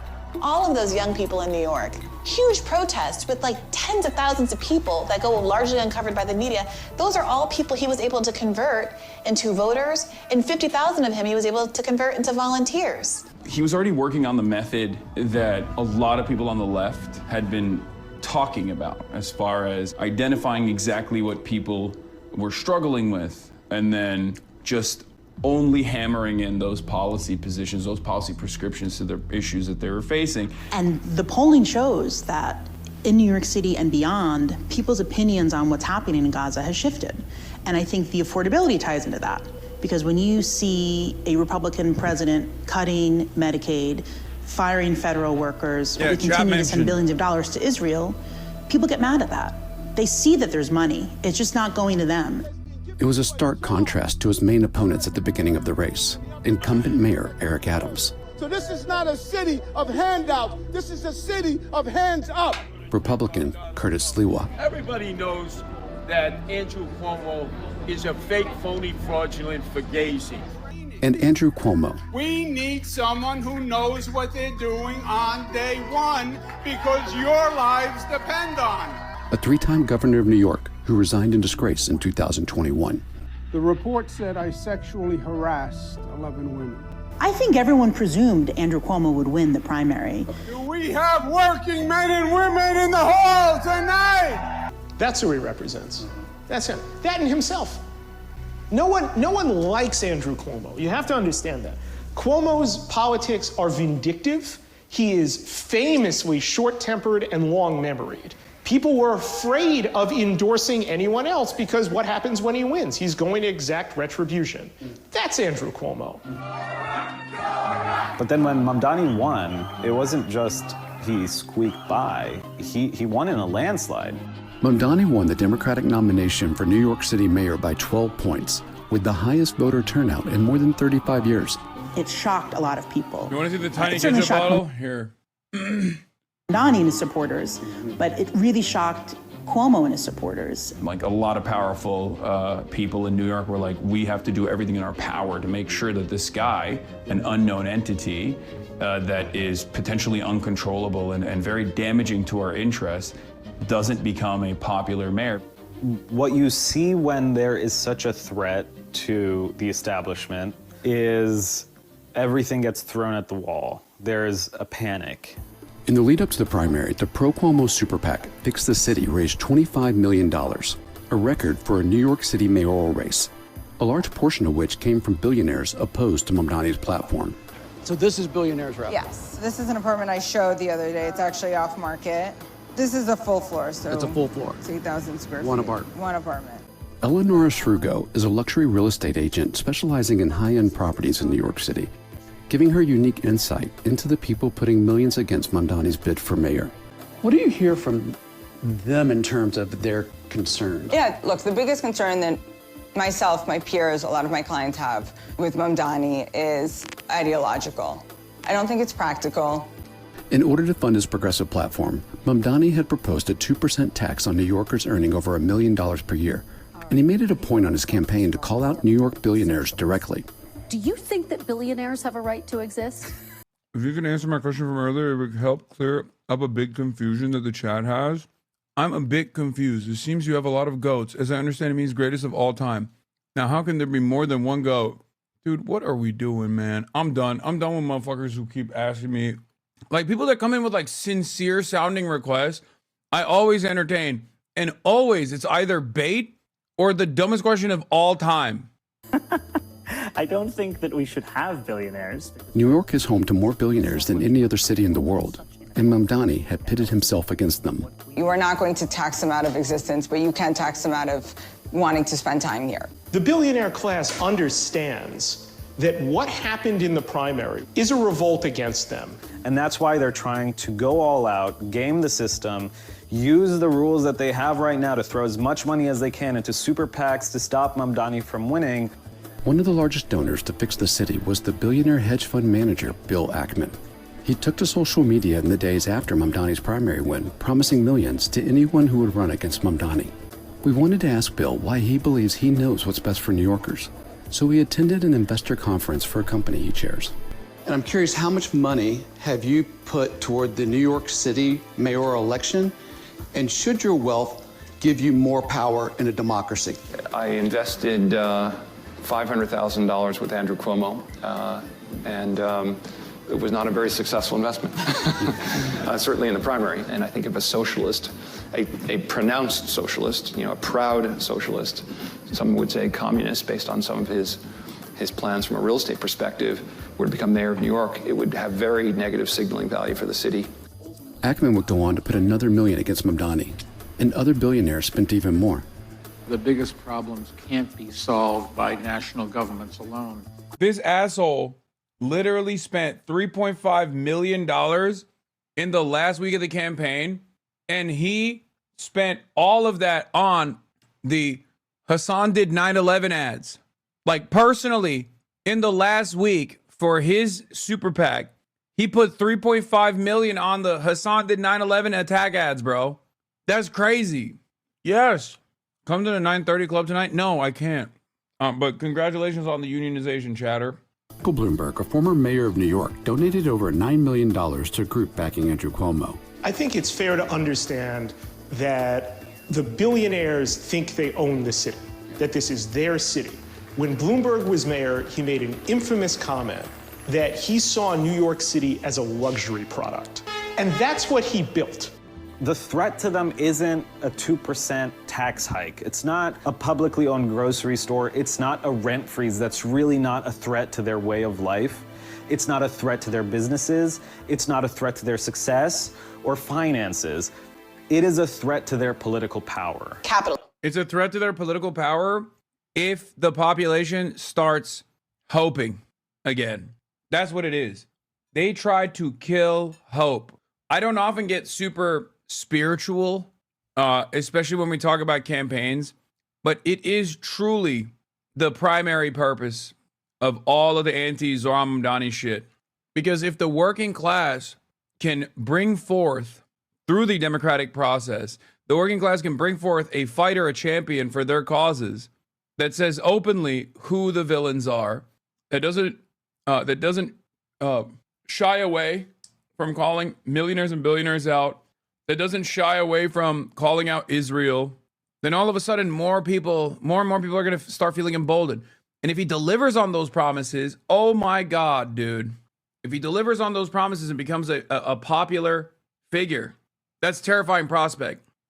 Is threatened by Mamdani and his ideas and the growing popularity of socialism. It's right there in the name. Do we want to live in a society that prioritizes capital and the earning of money and the profit motive at whatever cost? Or do we want to live in a society that prioritizes society? This is who Zohran Mamdani embraces. He's not who you think he is. As Mamdani's popularity increased, his opponents focused on portraying him as an extremist. Globalize the intifada, he won't condemn. And mainstream media quickly adopted this framing. So I want to give you an opportunity to respond here and now. Do you condemn that phrase, globalize the intifada?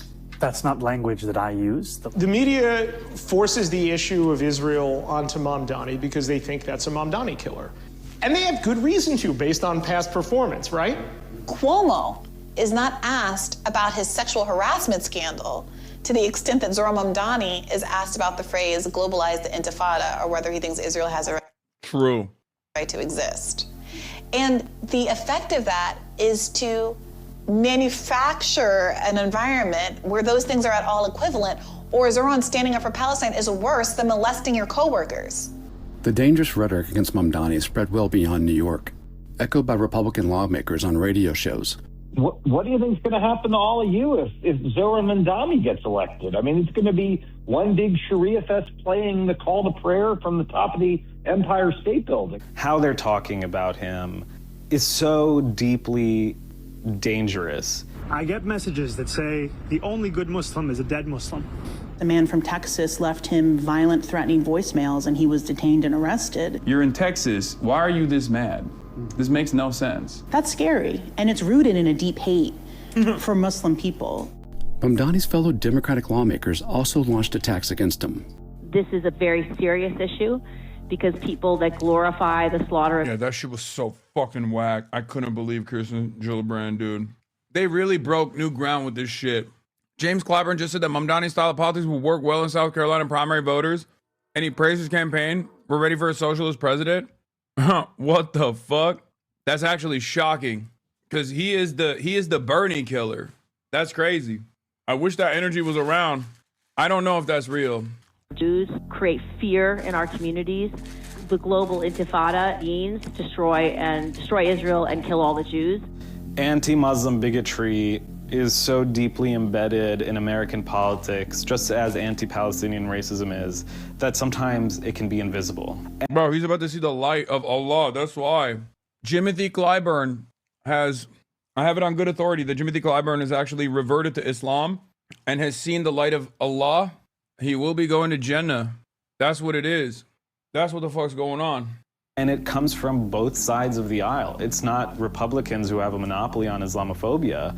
Both anti-Semitism and Islamophobia are bigotries, but one has institutional permissibility and institutional permission is used as a way to advance your career, even Islamophobia. And the other, there is no institutional permission, and you will get tremendous pushback. After Mamdani won the primary, many Democratic leaders did not endorse him. Thanks, everybody. Including Senate Democratic leader Chuck Schumer. Going to be endorsing Zohran Mamdani? What are your thoughts on the candidate? I'll be meeting with him. We had a good conversation. He's run a good campaign. I'll be meeting with him. Thank you. House Leader Hakeem Jeffries, whose district resides in New York City, waited 122 days after the primary before finally giving his lukewarm approval. But outside the halls of Congress, another faction within the Democratic Party was demanding their leaders get behind Mamdani. We're going to outlive a lot of the people in power. Thank God. The question is, are we going to become younger versions of who's currently there right now, or are we actually going to change things? David Hogg founded Leaders We Deserve to challenge the incumbent Democrats he calls out of touch and ineffective. I think DC and the establishment is full of a bunch of windsocks. They like to go whichever way they think the wind is blowing. Sometimes that will be in your direction. David Hogg's transformation over this last year has been truly remarkable to observe.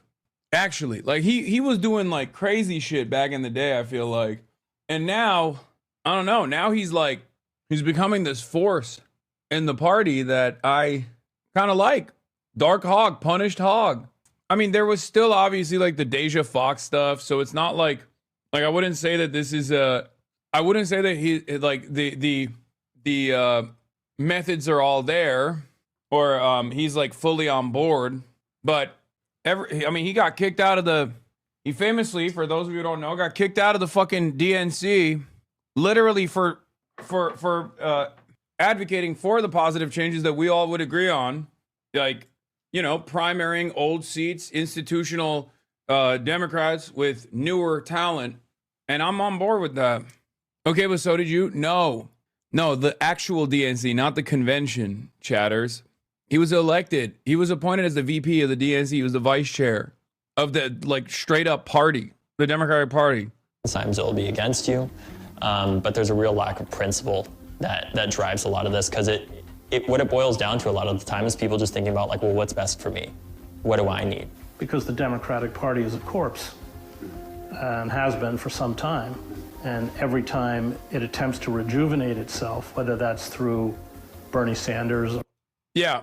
And by the way, one of the first things that he did after getting pushed out of the DNC, the Democratic National Committee, was going and fundraising for Zohran Mamdani. His PAC put like $100,000 behind Zohran Mamdani, and he won big on that.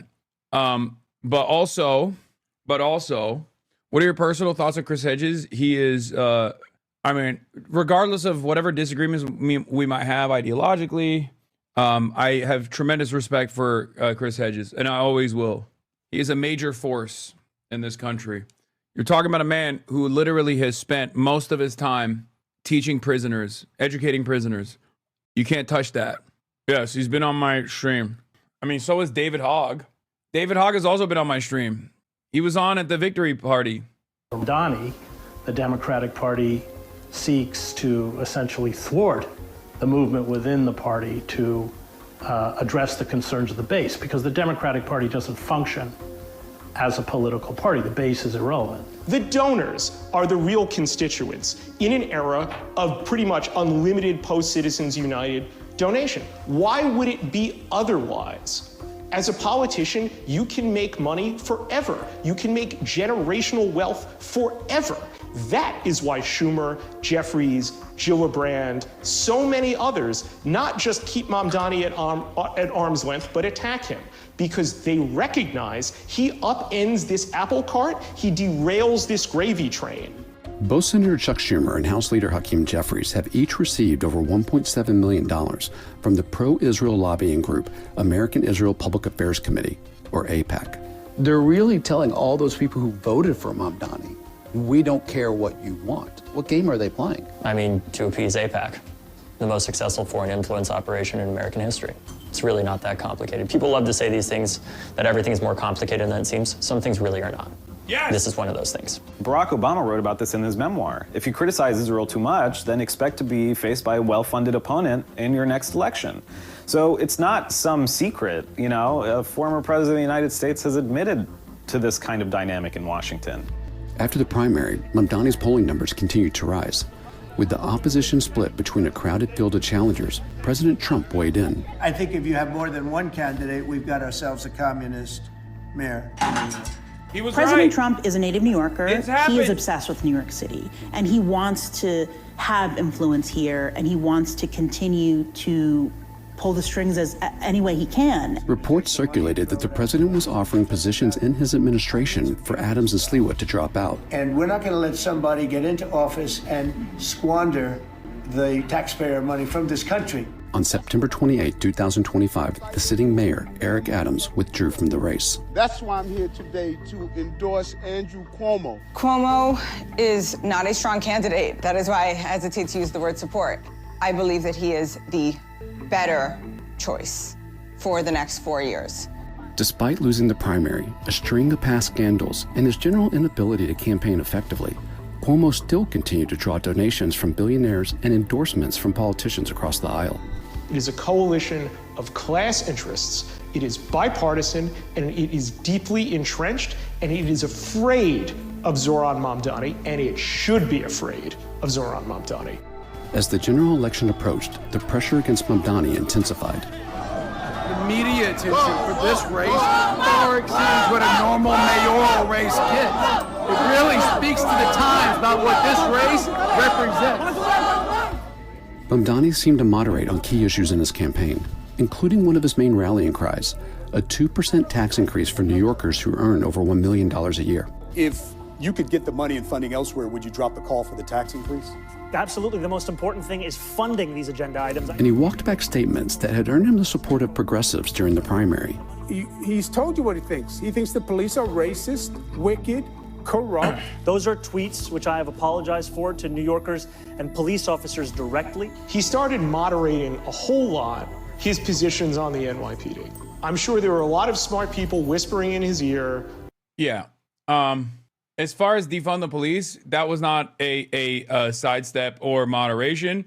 But yes, as far as like saying the police are fucking racist, yes, he did back away from that. That, in my estimation, was for governance. That wasn't to win the election. I think he had the election wrapped up. I think that was for governance.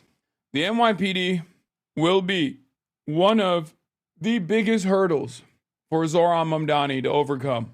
It will be impossible to deal with. It's gonna be so difficult. In spite of his like, the NYPD is not racist. I'm sorry for saying that type shit that he said. Okay? Why though? Genuine question. Because the NYPD is one of the most powerful militaries on the planet.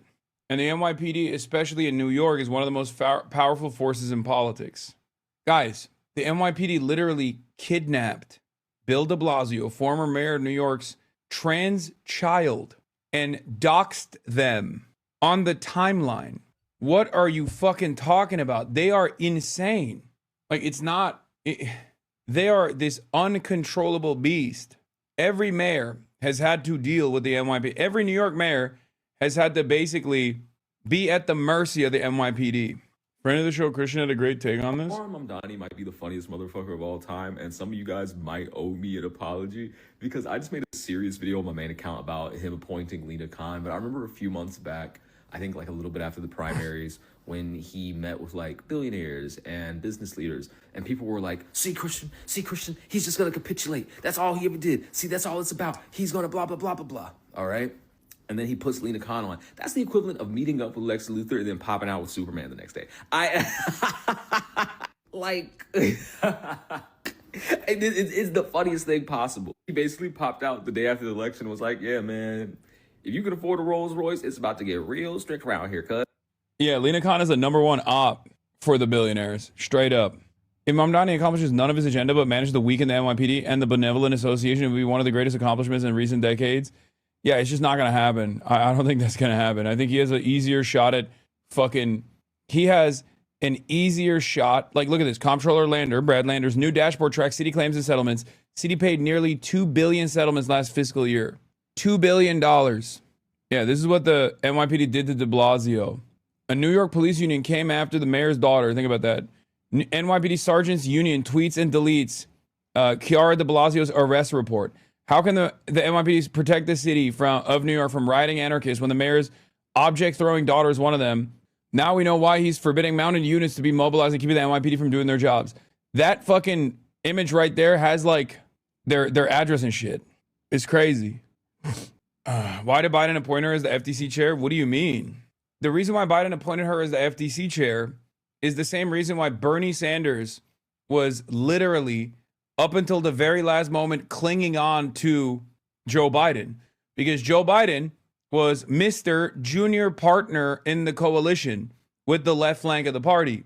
Elizabeth Warren straight up, I think Elizabeth Warren straight up was like, all right, I won't be VP, but at least like put Lena Khan in there. I think you guys forget, like I've talked about Biden's legacy, like pre right wing, pre-turn to the right, like pre-pivot to the right on immigration, pre-October 7. Biden had a uniquely progressive legacy.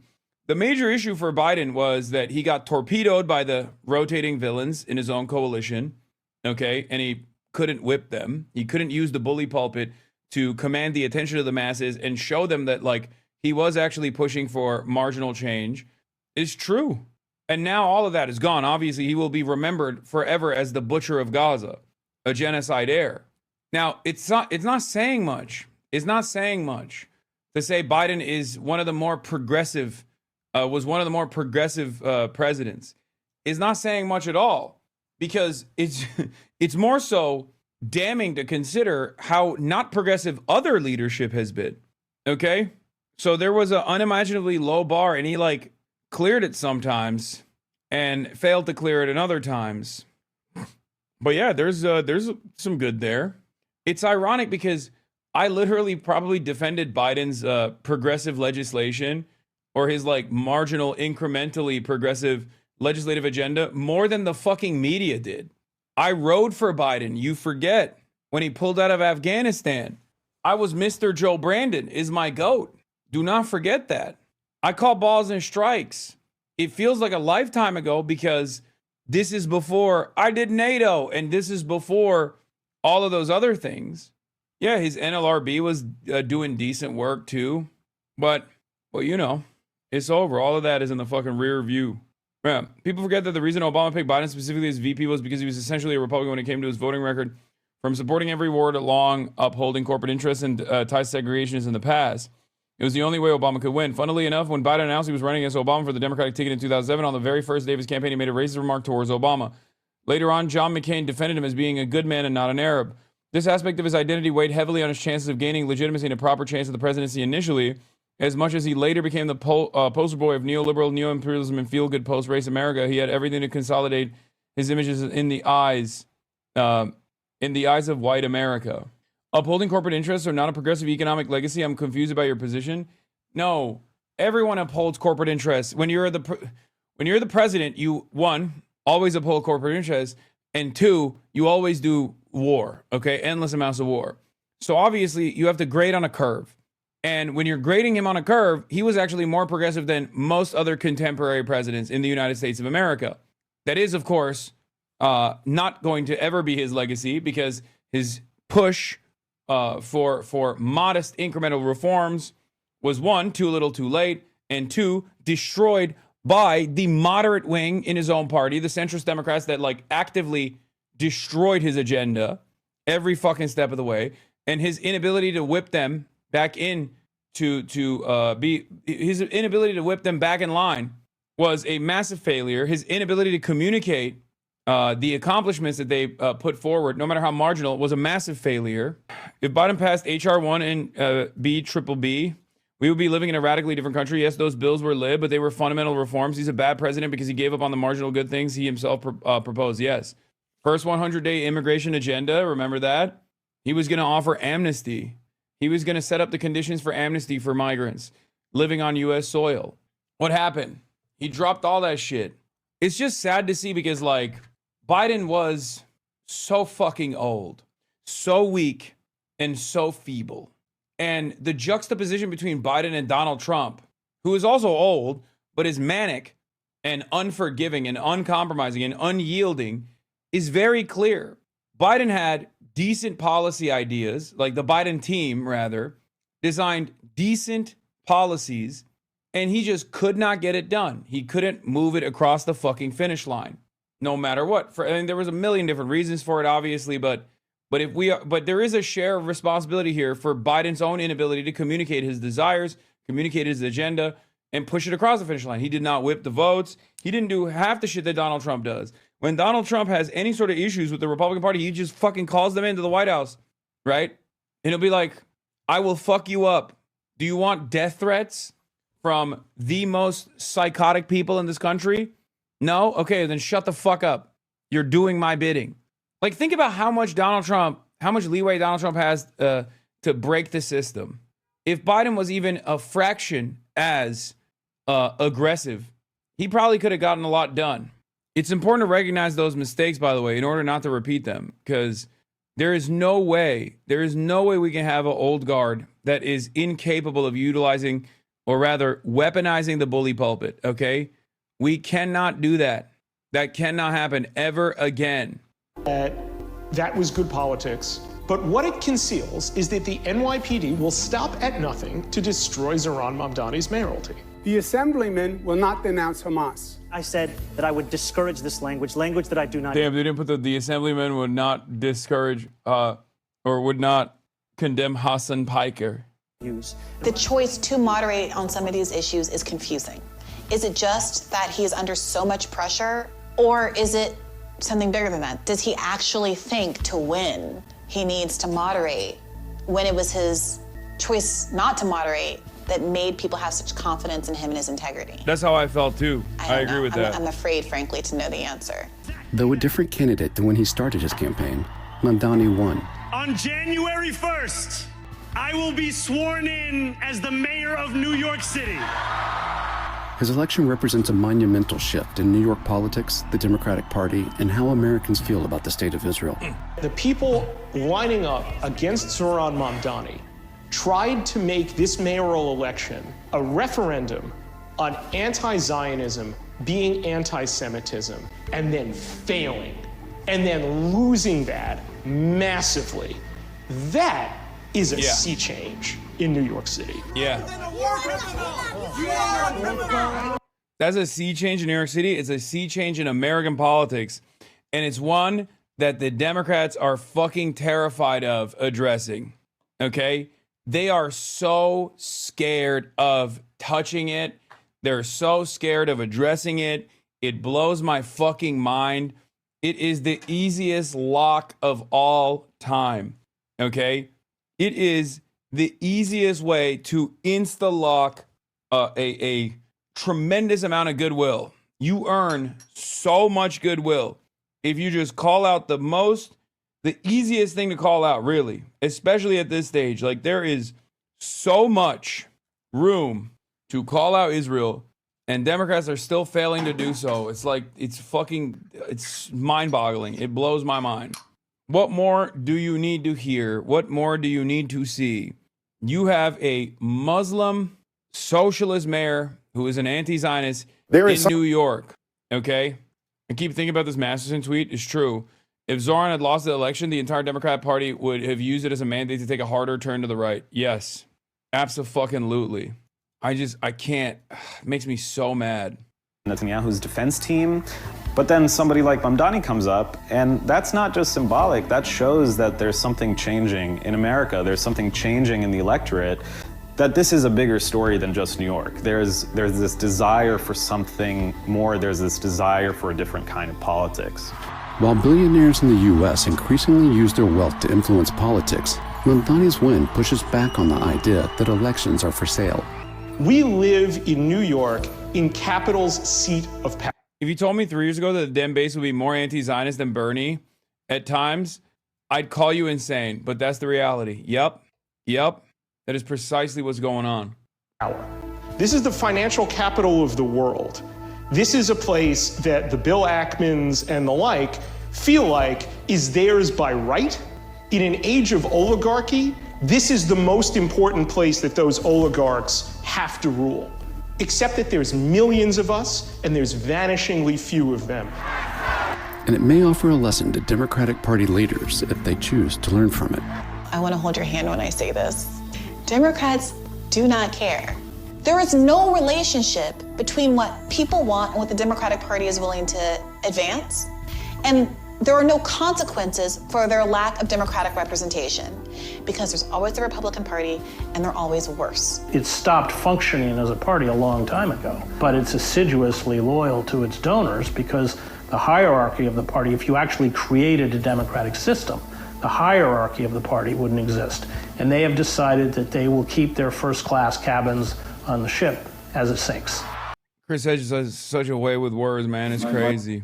Also, it's the Anna Kasparian Cook and Ben Shapiro on CNN. Somebody else who you can see, she's the first black mayor of Detroit, Michigan. Young people came out in large swaths and voted for her. So then the question becomes why they're focusing on MAMDANI. And I think the answer is because of MAMDANI's own words. If you watched his victory speech last night, he used one line in particular that sort of left out and left off the screen when he said that there is literally no problem. This was his line. There is no problem too big for government to solve and no matter too small for government to care about. I mean, that's what totalitarians would say, is that they're literally, and then the two people he quoted verbatim, aside from Mario Cuomo, which was I thought a delightful little slap at Andrew. I thought it was a little nasty. But he quotes Eugene V. Debs, who's a socialist, and then he quotes Nehru, another socialist, and then he says, "I am a socialist" from the stage. So saying that President Trump is somehow going overboard when he has campaigned as this, when the Democratic Socialists of America, which is a base from which he springs and to whom he answers in many ways, is openly socialist. But he's not talking about. Here's the problem. And this is the reason why I do not feel ashamed or scared to call myself a socialist, whereas Nazis have to hide that they are Nazis. World War II happened, and then the Cold War happened, right? And yet, I don't have an issue calling myself a socialist. I don't even have an issue when people call me communist, right? Now, liberals still make these distinctions. They're like, oh, well, it's not real socialism. It's not real communism. It's like, it's something different. It's fake, blah, blah, blah. All this like fearful posturing against the Red Scare. The reason why is because most people understand the distinction. While there is heavy propaganda against the concept of socialism, the ideology of socialism, it ultimately doesn't matter because people understand it as an economic system. Fascism, on the other hand, Nazism, on the other hand, revolves around the eradication of entire swaths of the population. Okay? That's it. There's a difference between these two value systems. There's a difference between these two economic systems, if you want to call it that, because fascism it operates within the confines of capitalism, but I'm not going to get into that for now, but that's it. I don't have an issue saying that I want to live in a world where workers have more autonomy in their lives. Workers have more freedoms and they can control their own destiny. They can do more with their output. Okay. That they have more control and a democratic process over their contributions and what gets done with said contributions. That is perfectly fine, perfectly appropriate. Nazis can't do that because at the end of the day, they have to advocate to purge entire swaths of the fucking population. It is a violent theory. Start a co-op? Well, too late, because I already have one. He said on this network he hates capitalism. He said that on this network. The president's been calling him a communist, not a socialist. Well, why don't you explain what you think that the difference is? There's a big difference. What is the difference? 99.99% of America did not watch his speech. 99% of America literally don't care who Eric Adams is or Cuomo is or who the mayor of New York is. But what is happening, though, is Democrats do something that we don't normally do, which is harness the energy of young people. And Zohran Mamdani had the issue that carried the day yesterday. Everything else, set aside everything else about how you feel. He talked about affordability in a way that communicated to voters and resonated. But Zohran Mamdani is a part of the future of the Democratic Party. He's not the face of the Democratic Party, or he is not the Democratic Party. Well, something to also keep in mind is yeah, calling him a socialist didn't hurt him in this election, because if you look at Democratic voters, many of whom live here in New York City, they are super skeptical of capitalism. Sure. Because of the crony capitalism they've been dealing with. They don't see a future for themselves in this country in terms of being able to afford a house, be able to get married and have children. So young Democrats who were very much galvanized by MAMDANI's message were not put off by his message of socialism. They liked it. And that's something important to keep in But mind. Republicans are not campaigning in New York against socialism. They are campaigning nationally against socialism. And what they're saying is that the Democrats, don't fall for the bait, is I guess what I'm saying to you guys. I shouldn't give you, I hope you fall for the bait, but don't fall for the bait of making MAMDANI the face of your party, because the reality is that Abigail Spanberger won by a large... Wow. Yeah, we should let Ben Shapiro be the advisor for the Democratic Party. Why would you ever in a million years listen to fucking Ben Shapiro giving you good advice? If anything, if your opinion is identical to Ben Shapiro in this moment and you're a Democratic consultant, you should really think twice. You should think twice about why Ben is saying that. Yeah, this doesn't help your cause. Guy who hates you and your cause, always. It's always the same. You see it in my replies every day. Every day of the fucking week. It's ridiculous. Margin in Virginia. Then Zohran Mamdani won in New York last night. And by the way, he was running against another Democrat. Okay, that's how much he was disliked. Right? I mean, he's running Andrew Cuomo, who's a deeply unpopular person in New York. He sure is. Won 800,000 votes in that race last night because there were so many Democrats who didn't like Zohran Mamdani. Right. So this idea that Zohran Mamdani is like overwhelmingly popular across the if you include a country that includes half of Republicans, not a city like New York, where perhaps 7 people are Republicans and like 3 of them voted for Curtis Sliwa in the end. I'm sorry, it's not a representative sample. It's like saying that AOC is representative of the broad spectrum of American politics, and she isn't. Fair enough. All right, coming up next. This man desperately wants to make sure that the Democrats are not represented by Zohran Mamdani's politics. I cannot think of a better commercial for instantly moving in that direction with the party's politics than someone like Ben Shapiro saying this is bad for your cause. Joyce, face of Hasan Piker or face of Paul Giamatti? Raise you on face of Hasan Piker or face of Charlie Kirk? I don't know what's going on there. Anyway, Breaking Germ tells you to stop using hand sanitizer because it dries you out. Yeah. Reporter, without the sensitivity he should have had, approached him. And he must have had a loose moment because instead of... The father of Kamala Harris. That's not the father of Kamala Harris. Father of Kamala Harris is... That's not Kamala Harris's dad. A reporter without the sensitivity he should have had approached him. And he must have had a loose moment because instead of telling the journalist to go away, he said to the journalist, I have only one thing to say. She has been captured by her donors. Oh, yeah, it's true. That's Donald Harris is Kamala Harris's dad. And he did say that. Yes, he's a Marxist. Of course. Well, the father and the daughter know each other real well. She has made sure to have no contact with him. By the way. Yeah. So the other side of the story, of course, is the glorious meltdown that you're seeing from billionaires and also, of course, from the likes of, billionaires, racist Republicans, and, of course, racist Jonathan Greenblatt. As God is my witness, that every Jewish New Yorker knows that ADL has your back. And we will make sure with everything we've got, we hold this mayor accountable. I'm not the one who got elected to office. I'm not the one who's responsible for the largest Jewish community on the planet Earth, like in the city with the most Jews. I mean, it's him.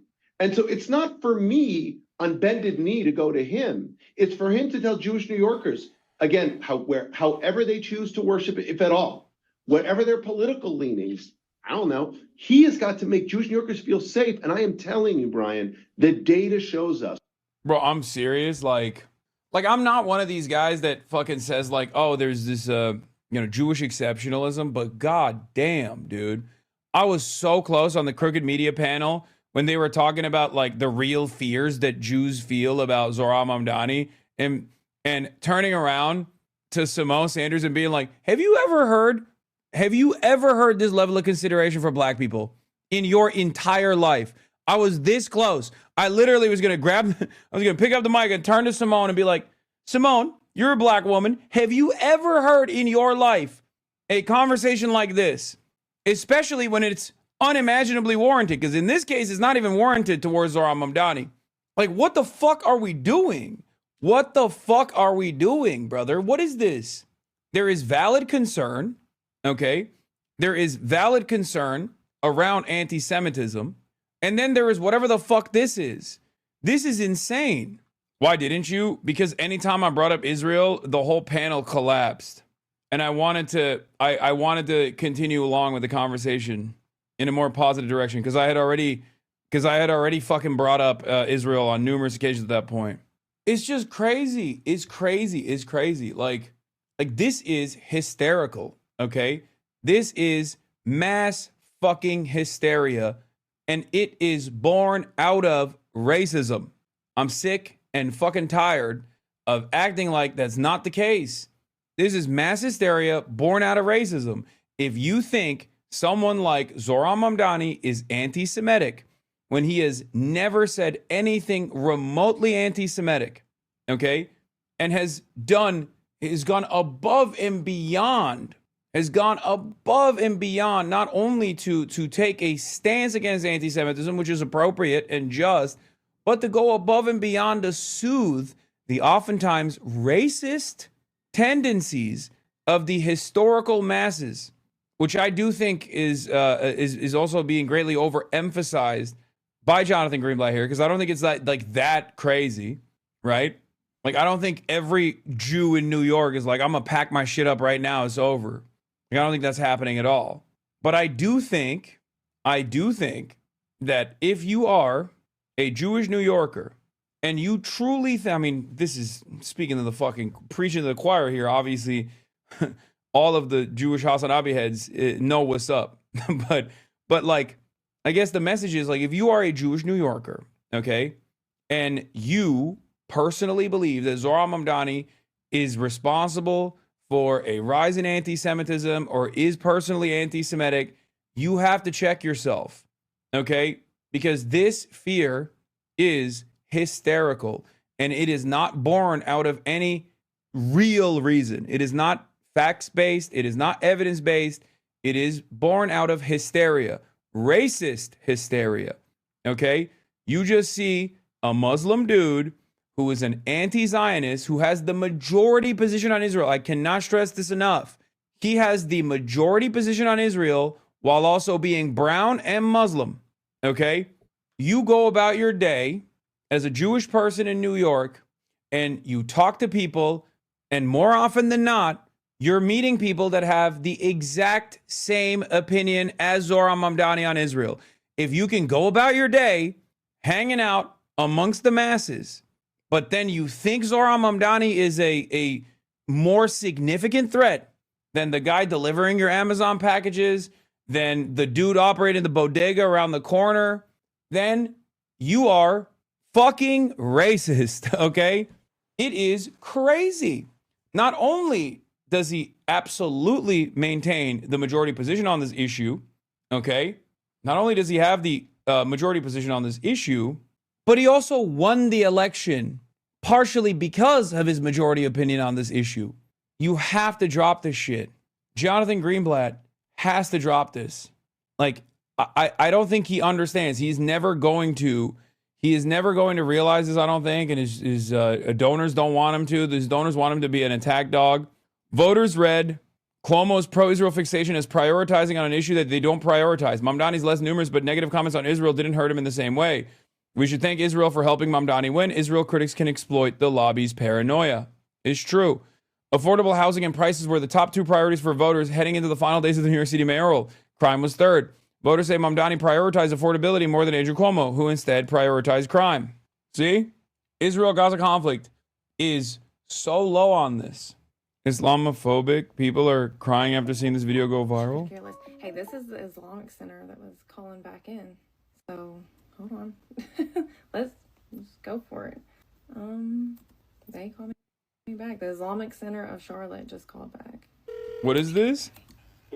Islamic Center of Charlotte, Hi, yes. I was trying to call. I have a 2-month-old baby, and I ran out of formula last night, and I was wanting to see if there's any way you all could help with a can of baby formula. We can, ma'am. Where do you live? Do you live in Charlotte? Yes, I'm like 10 minutes from you all. She was asking for help with food and baby formula. She's been calling churches pretending she has an infant that needs formula. I mean, come on, that doesn't mean anything. I'm sorry. Like, this woman has called 20 churches pretending to have a baby and need formula. Like, 90% of the churches have said no. No, it's, come on. Only the mosque has said yes to her. I mean, look, this reads as bait. I'm sorry. It's super viral, but, and it's anecdotal. Like, I don't think places of worship are like meaner. Some places of worship are like meaner than others. It's just, don't do that. Yes, all Christians hate people. Keep going like that. Great thinking. No, like I don't think Christian places of worship are lacking in their interest or in their interest to like feed the population. I don't think that's the case. Unless it's a mega church, in which case we know that they fucking suck. But that's not what I'm talking about. Even like there are hella churches in America that actually do have food pantries and shit. Leftists keep making this move where they point out accurately that it wasn't the establishment that moved first to embrace politically toxic identity politics. It's totally true, but the left responded by copying Clinton's bad ideas, then going further with defund. Yeah, this is a famous line from Hillary Clinton saying, if we broke up the banks tomorrow, would that end racism? She did say that. I think Jennifer Welsh would disagree with you on churches. It depends on your own personal experience. This isn't to say, like, I'm not going to fucking disparage church. I am not going to disparage places of worship off of anecdotes, okay? I'm a Muslim in the kingdom of Bahrain, and my early childhood was one of poverty. The first folks to help us was the Sacred Here Church in Muslim majority Bahrain. I say let's not bring good people's charitability into question. Yeah.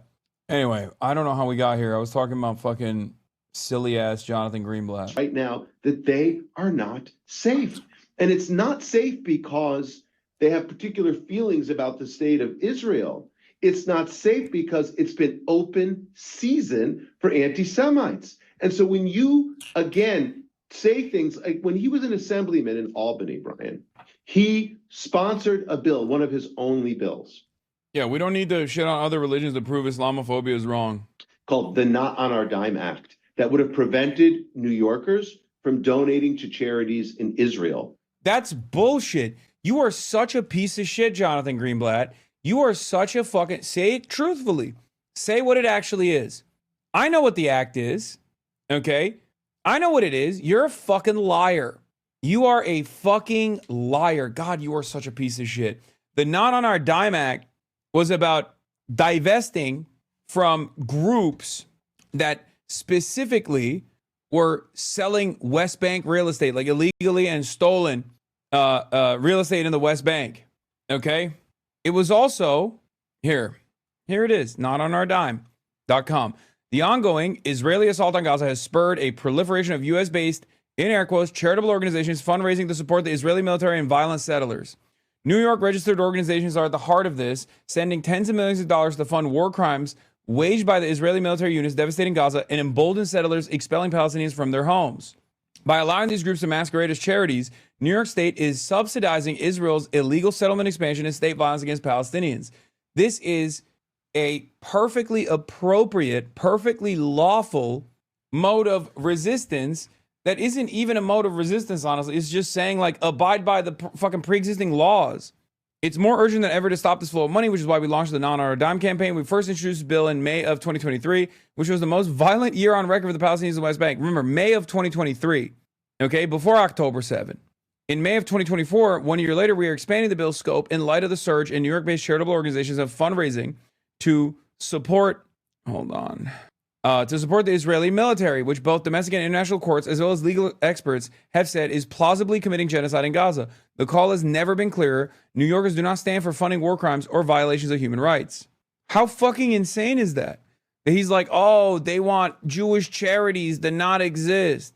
Yeah, Brad Lander also supported Not on Our Dime Act. Brad Lander also is a comptroller divested from Israel.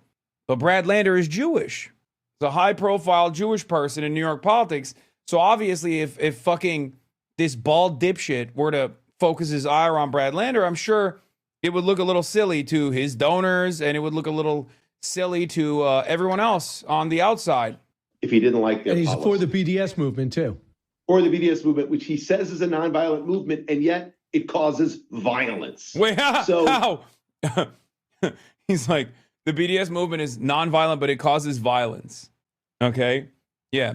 Listen, Brian, if I can't fund the settlers in the West Bank that are doing pogroms and just shooting Palestinians on illegally occupied Palestinian territory, that's literally like you're shooting me. Okay? Excuse me. We have to keep funding these guys. We have to. Otherwise, it's like you want me dead. This is really messed up. And again, the globalize the intifada phrase, I mean, it was like pulling teeth. And he's still, as I sit here, what is today, the 6th, November the 6th? He still has not said that globalizing intifada, which is a call for violence that invokes the slaughter. So Jonathan, look at this. MAMDANI has demonstrated a pragmatism and iterated his views on free buses. He's iterated his views on law enforcement. He's iterated and evolved his views on some economics. But he won't evolve his views on Israel. I wonder why. But you know what's the one thing where he has never evolved, never shown flexibility, never changed? It's things related to the Jewish state. Since he was in college. Yeah, exactly. Oh, my bad. To the Jewish state. Just say fucking Israel, bitch. Just say Israel, asshole. Do you have any guests or IRL today? No, brother. What the fuck? God, the ADL is such a fucking joke. It's such a cancerous entity in American politics. Even when it's like losing most of its motion, I still find myself incredibly annoyed. I hate that the mainstream media still props this asshole up. And organized a Students for Justice in Palestine chapter at Bowdoin, where, SJP is the group that leads the harassment and the violative acts against Jews all over the country. He started their chapter at his undergraduate. Again, He was a rapper who rapped lovingly about the individuals who were indicted and arrested by the FBI. This makes me kind of happy, though, because, like, I am smoking on the fucking ADL's institutional relevance pack, you know? I think he's just going to get increasingly manic. I don't think he's going to. He is a rapper who rapped, Brian. He is a rapper who rapped. You sound like a fucking lunatic, man. My baldest and, dare I say, boldest op. My baldest op is losing his mind again. Zoran Mamdani, he's gone above and to prove that he will be a mayor for all New Yorkers. At some point, you have to admit this is racist hysteria. Kind of like your ex-co-host and your ops, people get more and more unhinged as the ADL becomes more irrelevant day by day. Yeah. He's not even worth the tweet move on. No, I wanna keep fucking pushing. He's gone above and beyond to prove that he'll be a mayor for all New Yorkers. At some point, you have to admit this is racist hysteria about a mayor who has the majority position on Israel. Gang, don't tap the glass. No, I'm tapping it. Zoran Mamdani has never done a single anti-Semitic thing. He's gone above and beyond to prove that he will be a mayor for all New Yorkers. At some point, you have to admit this is racist hysteria about a Muslim mayor who has the majority position on Israel. It's also fucking crazy to do this at a time when, like, there is unprecedented anti-Semitism. Director of the Anne Frank Center in Frankfurt, AFD is pro-Jew, not because they love Jews, but because they hate Muslims. Wait, what? You don't need to love Jews, you just need to hate Muslims? A pretty strong summary of American foreign policy? That is... Wait. I'm confused about that statement. Like, they just straight up said it? Like, or were they critical of this attitude? My family keeps telling me Zoran has said bad things about Jews. I keep asking them for evidence because he quite literally has never said anything negative about members of the Jewish religion. They keep ghosting me. Yeah. It's always like, you know what's crazy? Because he's running for fucking mayor, or was running for mayor, right? He's also extra careful. He's a Muslim dude running for mayor in a very sensitive media environment. So he's extra careful. Like, at least with me, you could point to like shit out of context. You know what I mean? At least with someone like myself, you could be like, oh, well, remember Hasan said Jews are inbred. No, I didn't. I did not say Jews are inbred, you fucking animal. I specifically was talking about the settlers that were destroying, the settlers that were destroying aid going into Gaza, as I do with all reactionary people. Like, I call the Klan inbred too. But at least you could just like point to something like that. Something that's like completely fucking clipped out of context or something. He doesn't even have that shit. Is the Klan Jewish now? I mean, there is a KKK style structure in Israel. Yes. It's called the Jewish Power Party. Yes. Mendel, Professor Maren Mendel, the director of the Anne Frank Center in Frankfurt, in conversation with Haaretz's English editor-in-chief Esther Solomon, spoke about the alliance between Israel and Europe's far-right leadership, Netanyahu, Orban, and the extremists in the U.S. The AfD, Alternative für Deutschland party, is pro-Jew, not because they love the Jews, they hate the Jews, but they hate Muslims more. And so they say they are for Israel, Mendel said, because the Jews won't be here in Germany if they are in Israel, and we can marginalize the Muslims and stop migrations and for a good cause, he said, referring to the views of the AfD. The cause is fighting anti-Semitism, he added. I still can't understand if this is a critique of the AfD or if he is riding with the AfD. He's saying they hate Muslims and therefore they like Israel. Like, this is my criticism of, this is me. He's critical, dumbass, Lamau. Maren Mendel is critical of the AfD 100%. Oh, okay, thank God. I'm sorry. When I hear Germans, it's just like freaks me out a little bit. He's married to a Muslim woman. Oh, thank God. I thought, dude, listen to me. I have heard from Germans this exact line of, this exact kind of statement. I've heard this exact kind of statement from Germans that are actually saying like, no, it's good. Like the AfD is a force for good for this reason. Oh, I apologize to Professor Maren Mendel. He's anti-AfD but subscribes to the same anti-Palestinian racism and pro-apartheid. He's a liberal Zionist. Muslim wife stands for the same thing, giving it. Oh, he is. Well, I mean, I don't know, but it seems like he's still anti-AfD. So he's not actually saying it's a good thing that the AfD is like presenting themselves as pro-Jew because Israel, because they're pro-Israel, because Israel is like killing Muslims. Where the fuck was I? Hold on. Wait, let's finish this Greenblatt thing. Brian, the persistent kernel throughout his politics, in his short career. Brother, I've been burned by the German left, okay? Fix your exposure, you're pure white. It's just...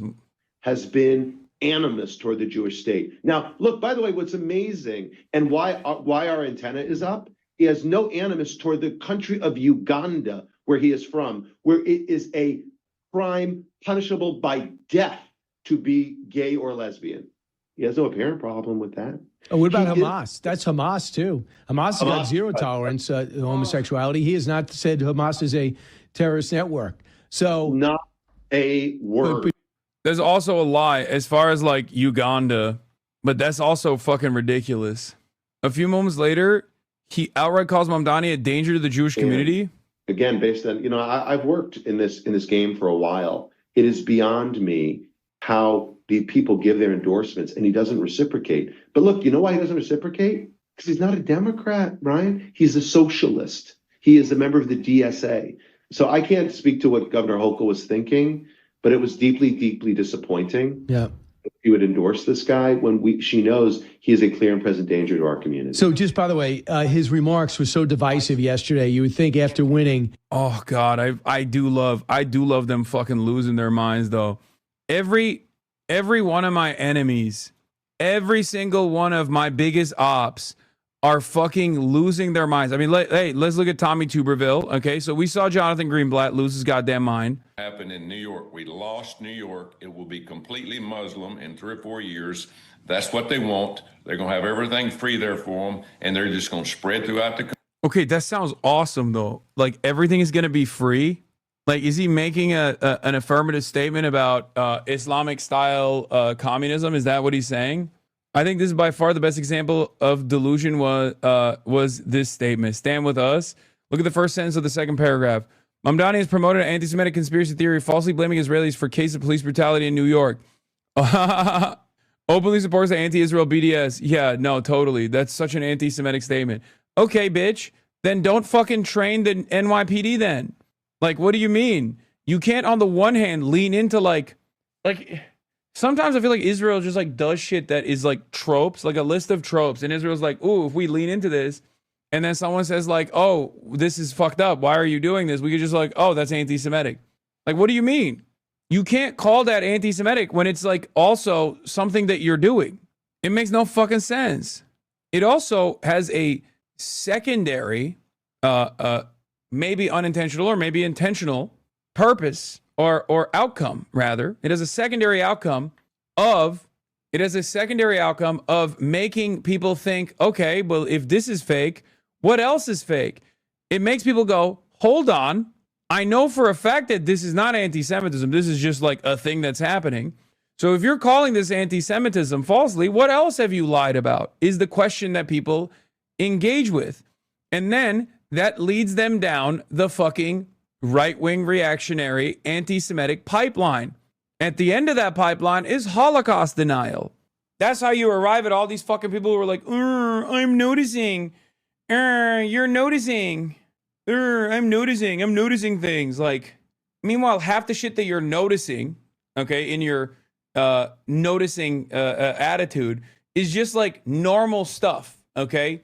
Oh, wow, you noticed that the pro-Israel lobby is a supremely powerful entity in American politics, a supremely powerful force in American politics? Wow. Oh my God. What a fucking major revelation, dude. Like, wow, you really arrived at some sort of secret hidden truth. Congratulations. But do you see why people think it's some secret hidden truth? Because of the way people communicate about this shit. Okay? That's why. If you make normal, truthful statements somehow impossible to fucking state, that creates an opening for people to lean into. That creates an opening for people to lean into like actual dangerous, malicious, awful, anti-Semitic conspiracies.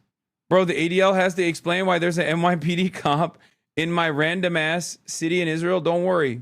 Don't worry. We're getting him out of there. Zohran Mamdani is going to bring him back. Zohran Mamdani is going to first send his ass to Mecca, okay, and make him revert to Islam, and then bring his ass back to Mamdanistan. Just a single NYPD cop on the beat? No, it's literally, they have a liaison office. The NYPD has a liaison office in that one Chatter's town in Israel, apparently, according to his statement, 5 minutes away from his house, which is crazy. Why the fuck's that the case? Can't be true, Lamount. No, it is. It's real. It's in Kfar Saba. It's funny because that Chatter found out about that not from living in Kfar Saba, but from me talking about it on this broadcast. Like, it's not just in Israel as well. NYPD has like liaison offices all around the world. It's a very strange thing, but I guess is primarily for you know, broadening their horizons. The more nefarious one is not the Kfar Saba liaison office. The more nefarious one is that like virtually every single police precinct in this country, virtually every single police precinct in this fucking country. Yeah, see, New York Police Department abroad. Virtually every single police precinct in this country has been IDF trained. Bro sharing secret Candy Crush levels with the local cops. Yeah. Anyway, look at this poll. Net favorables of things among 18 to 25-year-old men. Teachers unions plus 51%. I don't know what the fuck's going on here. I don't know why teachers unions have Assad numbers with young men in America for some reason, but I'm on board. Socialism plus 16%. Big tech plus 13%. That's weird. AI plus 7%. Ew. Big business plus 2%. Mainstream media minus 3%. Israel minus 23%. Anyway, with Israel, we can always go lower, but I was asked today on Morning Show about Mayor-elect Mamdani's support for the anti-Israel boycott. Jacob Ben David Linker says, Greenblatt is doing nothing to explain how Mamdani's positions and attitudes will translate into tangible problems for Jews in New York and other New Yorkers. He just makes us look hysterical and fragile. Oh, also, this was the why Mamdani frightens Jews like me, to which the response was, it's because you're fucking racist. You're literally just racist, which is true.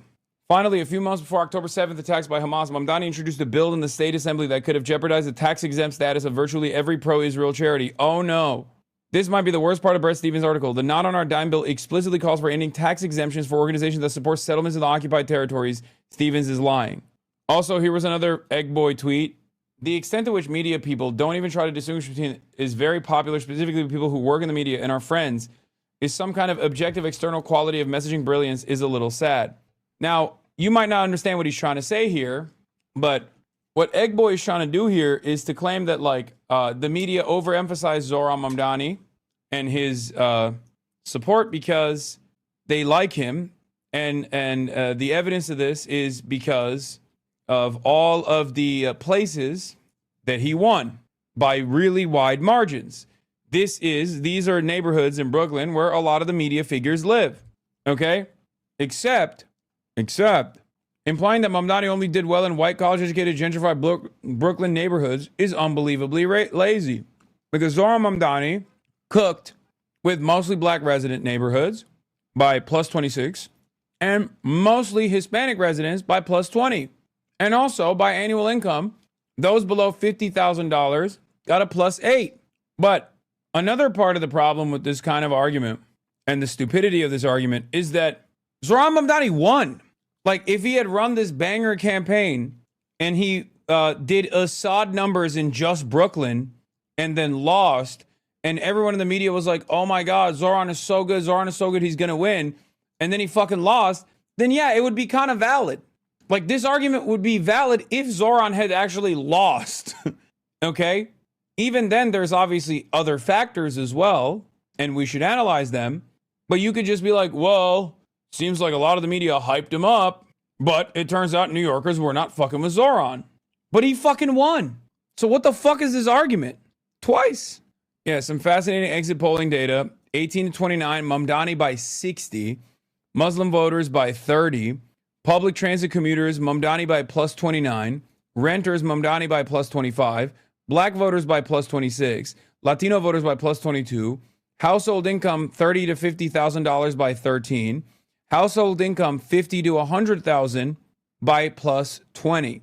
Honest and trustworthy, Mamdani got plus 49. Will work for people like me, Mamdani got plus 49. 55% of voters said the cost of living was the biggest issue. Crime was at 22% and immigration was at 9%. For black and Latino voters and for female voters, in the 18 to 30 bracket, Mamdani went with insane numbers. For Latinos, 18 to 29, Mamdani was plus 78. For black voters, 18 to 29, Mamdani was plus 76. For women, 18 to 29, Mamdani was plus 72. Doing outright better than Harris in some of the most Hispanic parts of the city while having a margin like 28 points worse than what she had against Trump is lunacy and major proof of concept for left populist theories on winning back working class voters. It's so crazy to me that the Democrats literally spent the last 9 months being like, how do we lose the working class? How the fuck do we lose the working class? How do we lose men? How do we lose the Latino voters? And you got this motherfucker who was like, bet. And they're like, actually, that's wrong and bad. And he's bad. Or it's insignificant. It's inconsequential, actually. Yeah, Gen Z men are conservative, blah, blah, blah, all this shit. Didn't we have data like this for Bernie? Won't them ignore this too? No. Dems can't ignore this because Bernie lost, okay? That's it.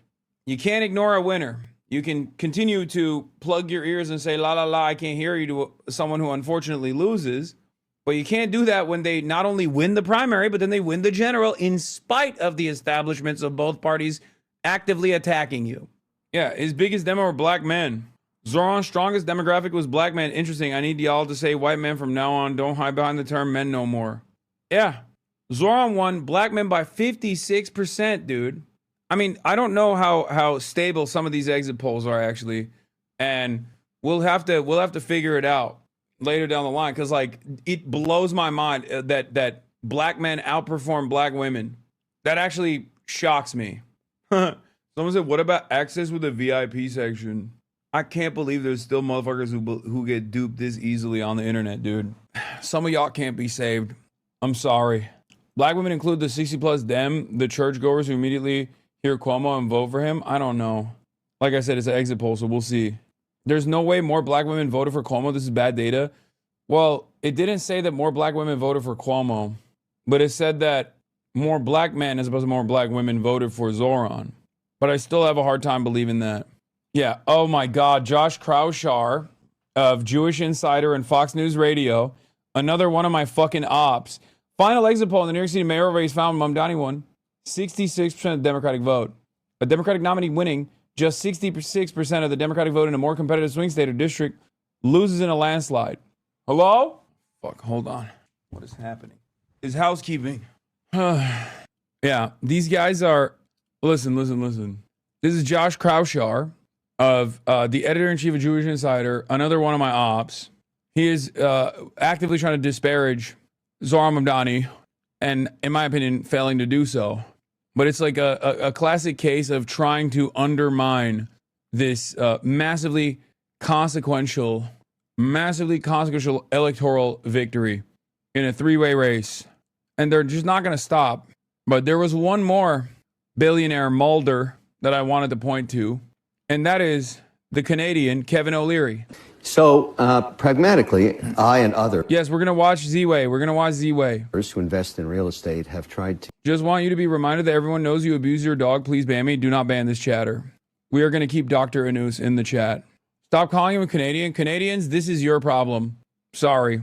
You are the chat's doctor now. Exactly. Oh, no, you say you're chat's dog. No, he's the doctor of the chat. Guys, this guy's a doctor. Okay? We need to keep him in here. ...at a meeting to figure out what's rhetoric and what's policy. So far for me, it's been crickets.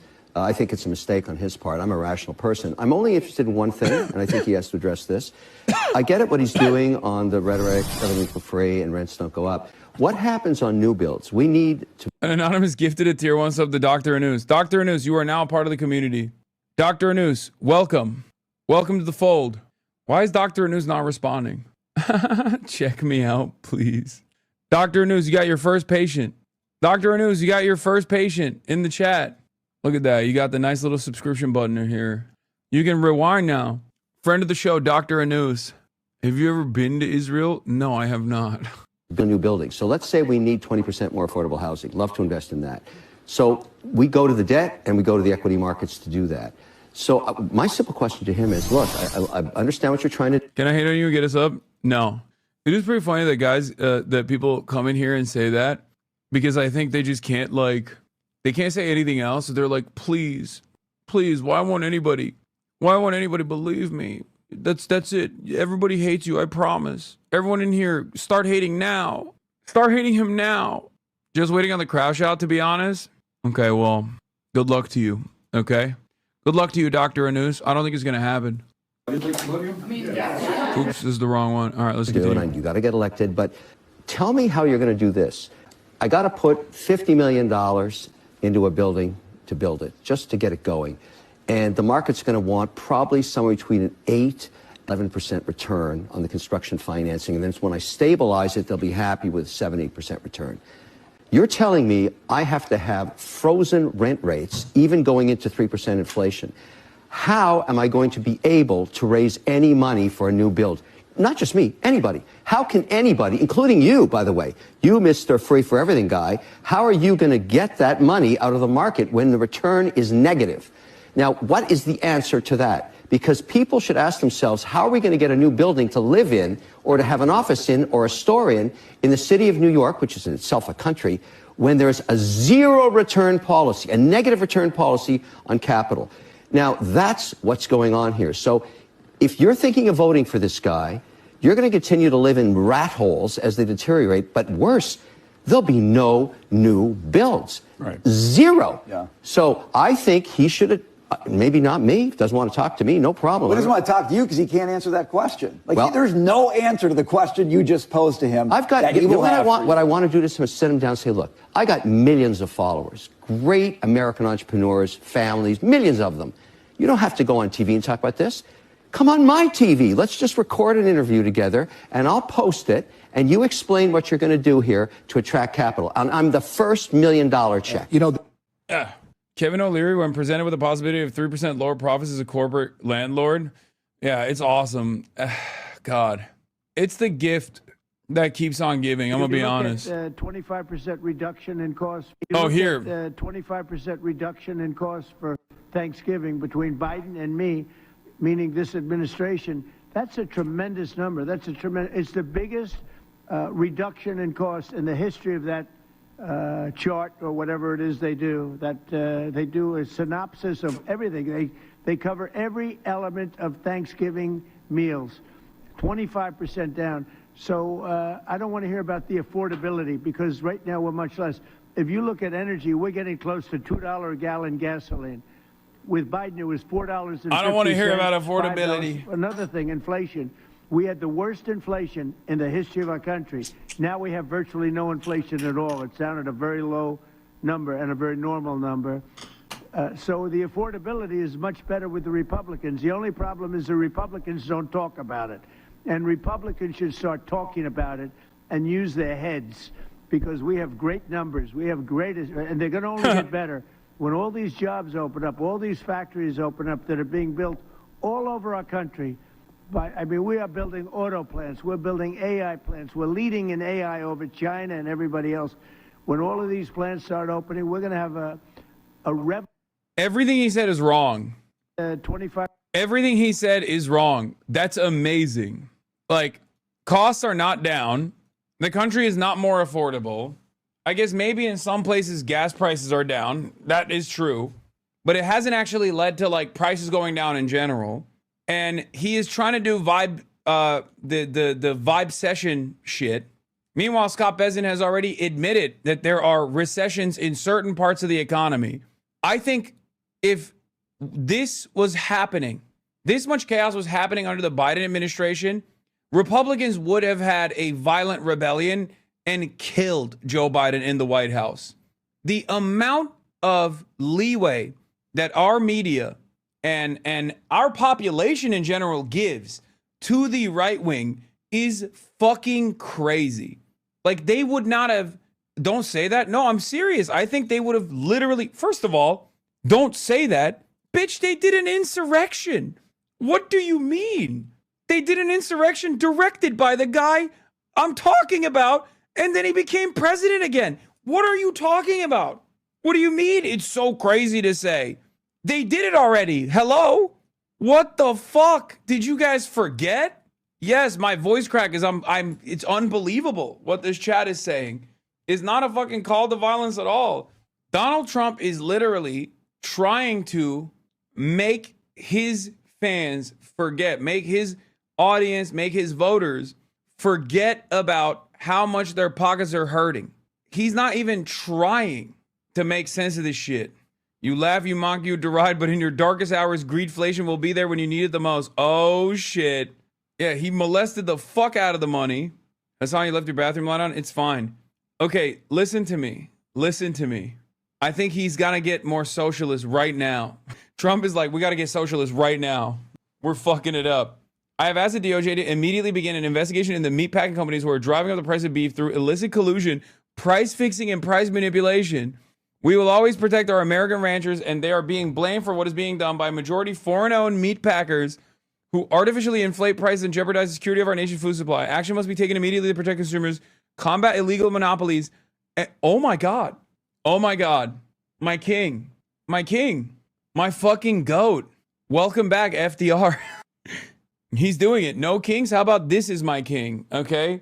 It turns out if your approval rating dips far enough, you end up doing socialist things, or at least like left populist policies potentially. I don't know, because I have no issue with this. Story goes, Trump sees high beef prices, decides to quadruple Argentine imports, gets condemned by ranchers saying that that's not a problem. After being dog walked, decides to do what the Biden admin was already doing. There's an active collusion lawsuit at the DOJ. Yeah, this is real, by the way. This is not fake. What the hell? What the fuck is happening? This is, guys, chatters, I'm telling you right now, this is, on its own, objectively good policy. It's also objectively good politics. Osborne is also running again for Senate, and this is a main part of his campaign. Yeah, he is literally stealing. He is stealing from our side. What the fuck? Now I don't know if it's a byproduct of the Overton window shifting, or if it is actually because he realizes that he's losing his grip on power because popularity is in the gutter and he has to do something bold. Okay. I suspect that he will dangle the DOJ lawsuit and go back to the ranchers and be like, drop the prices now. Okay. So that in the interim, there is like a little bit of price adjustment. I assume that's what he will do. Because he's a mafioso, you know? He operates like a don. So I do not think he is going to actually do this. No, he's making it about foreigners. Yeah, that stuff doesn't matter. He's actually targeting capital here, okay? Foreigner, American, doesn't matter. This is an attack against capital. This is an attack against owners, the ownership class, in one specific sector, in one specific industry, but it's an attack against the ownership class nonetheless, okay? I don't think he will do it. I do not think he will do it for that reason. I think he will threaten to do it in an effort to get some price adjustments out of them. DC changed you, man. Lol. Wait, what? Chatter. There's never been a moment in my life where I have not given credit where credit is due. Whether it's Trump doing it, whether it's anybody else doing it. Okay? I don't think he will follow through on this, but if he did, I would absolutely say that this is a good thing. Now, there's obviously a metric ton of awful shit that he's doing regardless, but this would be a brief moment of respite. You do not come here because you expect me to unconditionally say fuck Donald Trump. I say unconditionally fuck Donald Trump because he does things worthy of that condemnation. But if in the unique moment where he sees the stress, okay, because look, Dan Osborne, Nebraska ranchers deserve a senator who will relentlessly fight for them. Right now, they have a senator who relentlessly fights for JBS, Tyson, Cargill, and National Beef. This is exactly what I've been saying for weeks. Pete Ricketts wrote a strongly worded letter about Argentina, but didn't back any substantive policies that would actually move the needle. David Dayen is 100% correct, as he is always, okay? Trump saw high beef prices, decided to quadruple Argentine imports of beef, gets condemned by ranchers saying that's not the problem. After being dog-walked, decides to do what the Biden admin was already doing. There's an active collision lawsuit at the DOJ. Ranchers have been complaining about this shit for years, that beef is a monopoly, okay? They do price collusion at the point of delivery, like before it even turns into fucking beef. They also do price collusion and corporate consolidation at the point of processing. Yeah, ranchers have long complained about the consolidation of the packing industry, where Tyson Foods opens new tab, Cargill, JBS USA, and National Beef Packing Company slaughter about 80% of U.S. grain, fattened cattle that are made into steaks, beef roasts, and other meat. Fucking awesome. Now, it's important to address why Trump is doing this once again, and I think he's doing this because he's feeling the full court press. Beef prices are super fucking high. Yeah, More Perfect Union did a video on it. Here, look. Back in the day, 1 square mile would have as many as 4 different farm families on it. Now, all of a sudden, you have to go 4, 5, or 6 miles to find a farmer.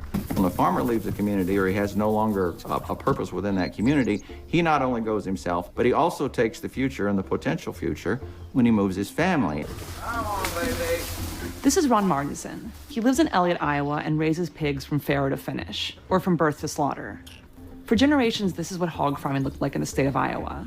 But in the last 40 years, Iowa lost 90% of its family farms. That's 40,000 farms that used to look a lot like Ron's. In those same 40 years, the number of hogs that have been raised, slaughtered, and sold has exploded, and the profits made in the hog industry in the state of Iowa has increased by 300%. You don't see that growth in the communities anymore. So where did that money go?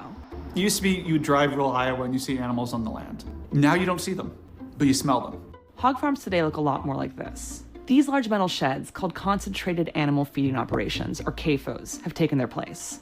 And all the profit that sustained farmers' lives went to just 3 companies that now dominate every aspect of the pork industry: Smithfield, JBS, and Tyson. We're going to talk about Tyson because their way of doing business set the standard not only in hog country, but in the entire meat industry. They control 20% of all the pork, beef, and chicken that you buy at the grocery store or get at fast food restaurants, including a lot of brands you might not even know they own. Tyson uses that monopoly power to charge you more and pay farmers less. It's profits off the back of farmers. It's pitted neighbor against neighbor. And Tyson has destroyed not just the economy of Iowa, but the ecology as well. They're chasing them almighty dollar, but the people who have to live with their creations have to live next to their CAFOs on a daily basis. Ron's style of farming is the same as his father's. And this is the billionth video I've seen subtly explaining why capitalism is bad. Can Americans get a clue yet? No. No. As long as there isn't an actual anti-capitalist party that is one of the 2 major parties, Americans will never come to terms with that. They will feel it. They will feel it in their hearts. They will feel it in their bones. And they might even, at times, say they have sympathies towards an alternative, a socialist one, right? But you need party discipline. You need messaging discipline. You need to overcome a century of anti-socialist, anti-communist propaganda. These people realize how fucked up the system is because they live it and they experience it, but they can never come to terms with how the system is designed. As long as they still have their treats at a relatively affordable pace, at a relatively affordable price, they are not going to come to terms with the fact that this is the system that they exist under that is harming them. Previous generations of farmers before. We live around here with the idea that we want a pig to be a pig. On Ron's farm, the lifestyle of a hog goes like this. Sows will gestate for about 4 months. And that is 3 months, 3 weeks, and 3 days. Then piglets are born in these small wooden pens. Piglets are weaned from their mothers and spend another few weeks in the field before they're transferred to hoop barns like these. And they will be there until they're about 180 days of age. And at that time, they will weigh about 295 pounds, and that's when they're harvested. When CAFO started arriving in the neighboring towns and counties, Ron and his father made the decision not to convert to the industrial model.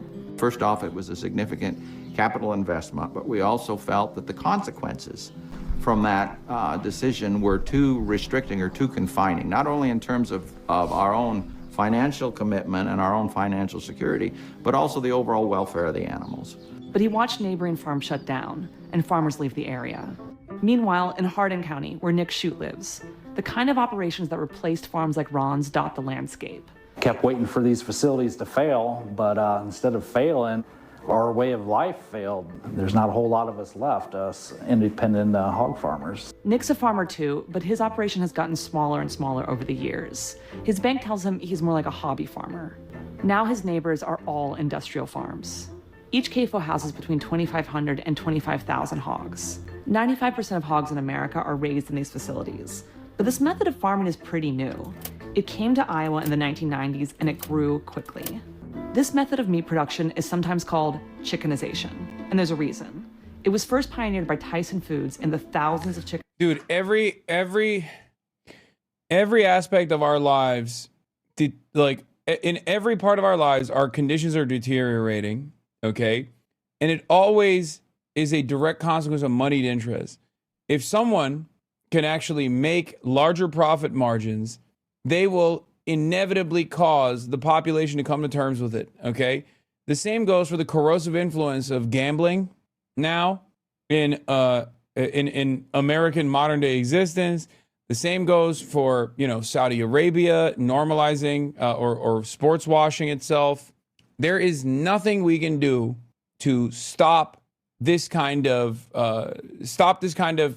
normalization. As long as they have enough money, they can dump boatloads of money, bribe people, and get positive placement in the media, and bribe politicians, and ensure that they end up destroying all of these other small businesses in the region.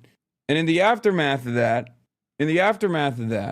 you have all of this economic turmoil, people who lose their jobs, people who lose their family farms, and they get angry, and they have a lot of discontent.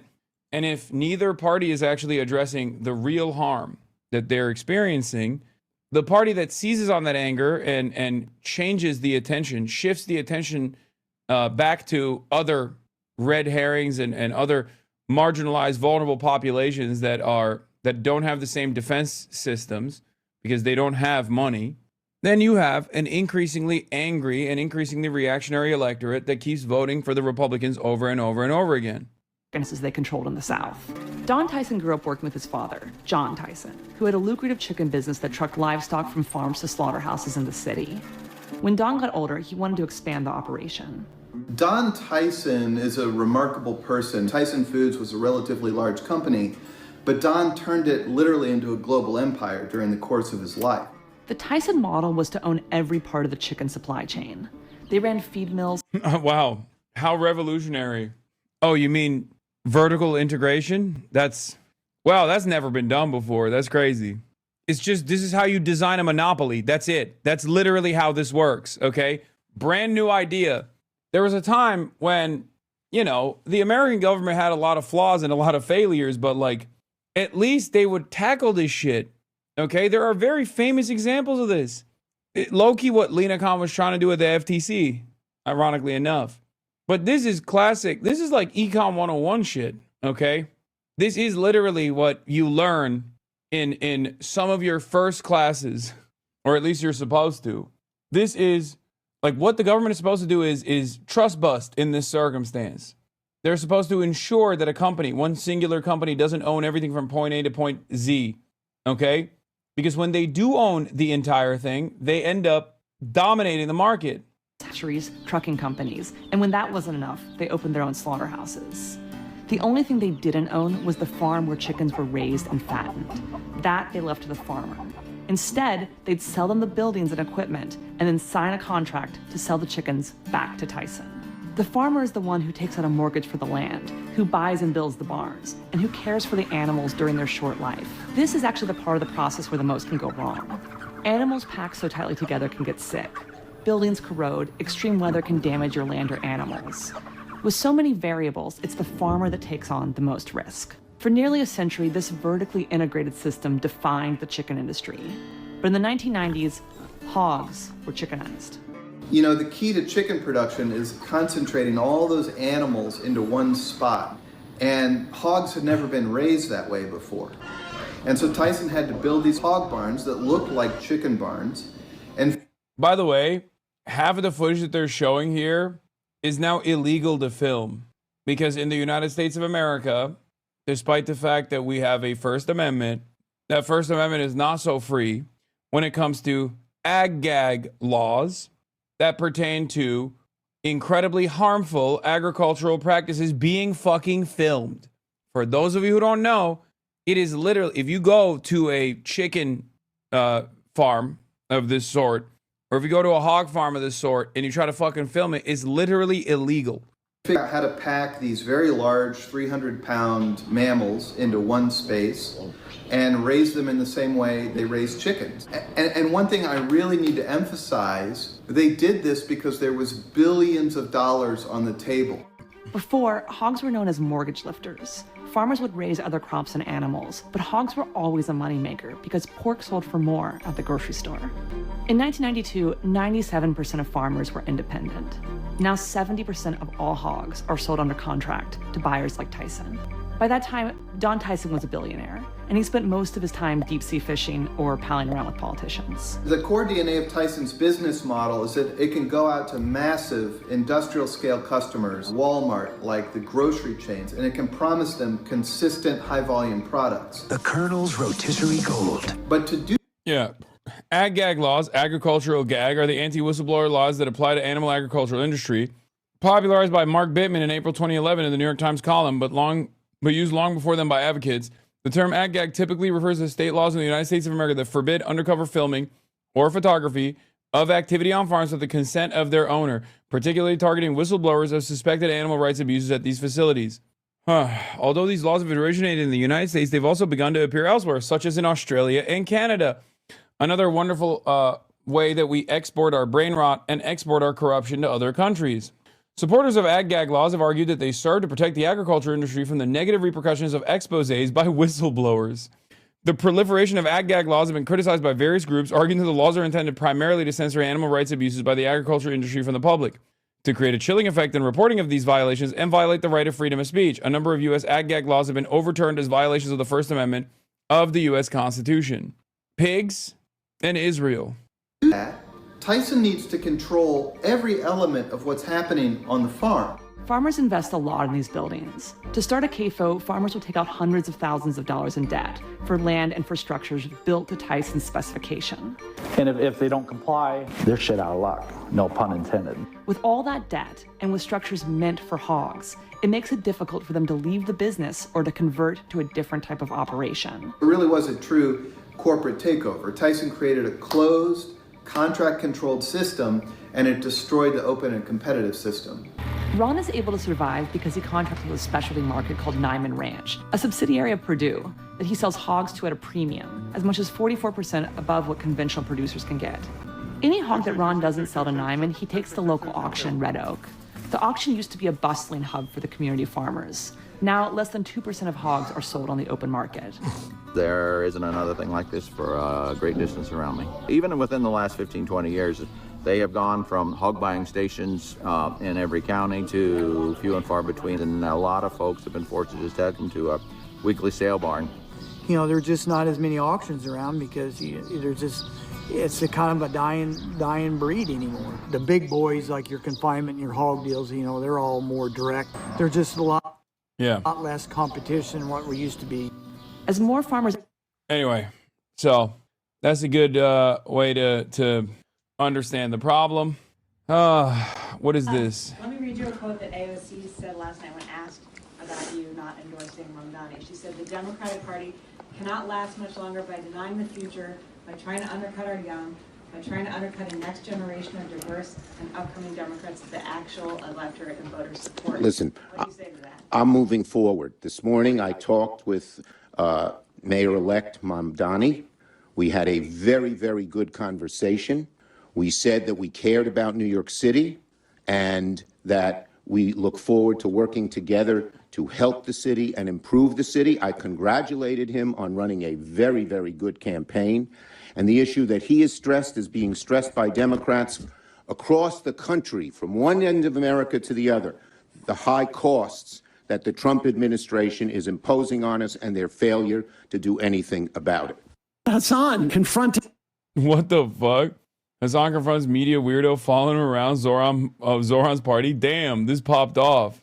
She was on News Nation the next day talking about how she was considering taking off her Star David necklace when she was at MAMDANI's victory party because she didn't feel safe. She's such a vile person. Damn, this got fucking 300,000 views. Okay, we're popping. Let's see what Unc said. I literally put that article on as one of my favorite articles anytime someone asks.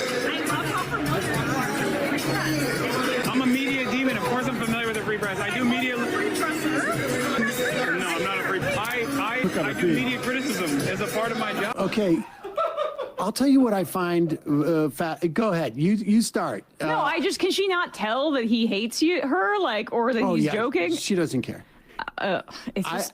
No, put it back up. Because I know I notice weird things about these things, but it's because I have spent so much of my life videotaping myself in one fashion or another that I become hyper conscious of these things. She knows where the camera is. She wants to capture that she is on with Hasan. And you can see she's not looking at him.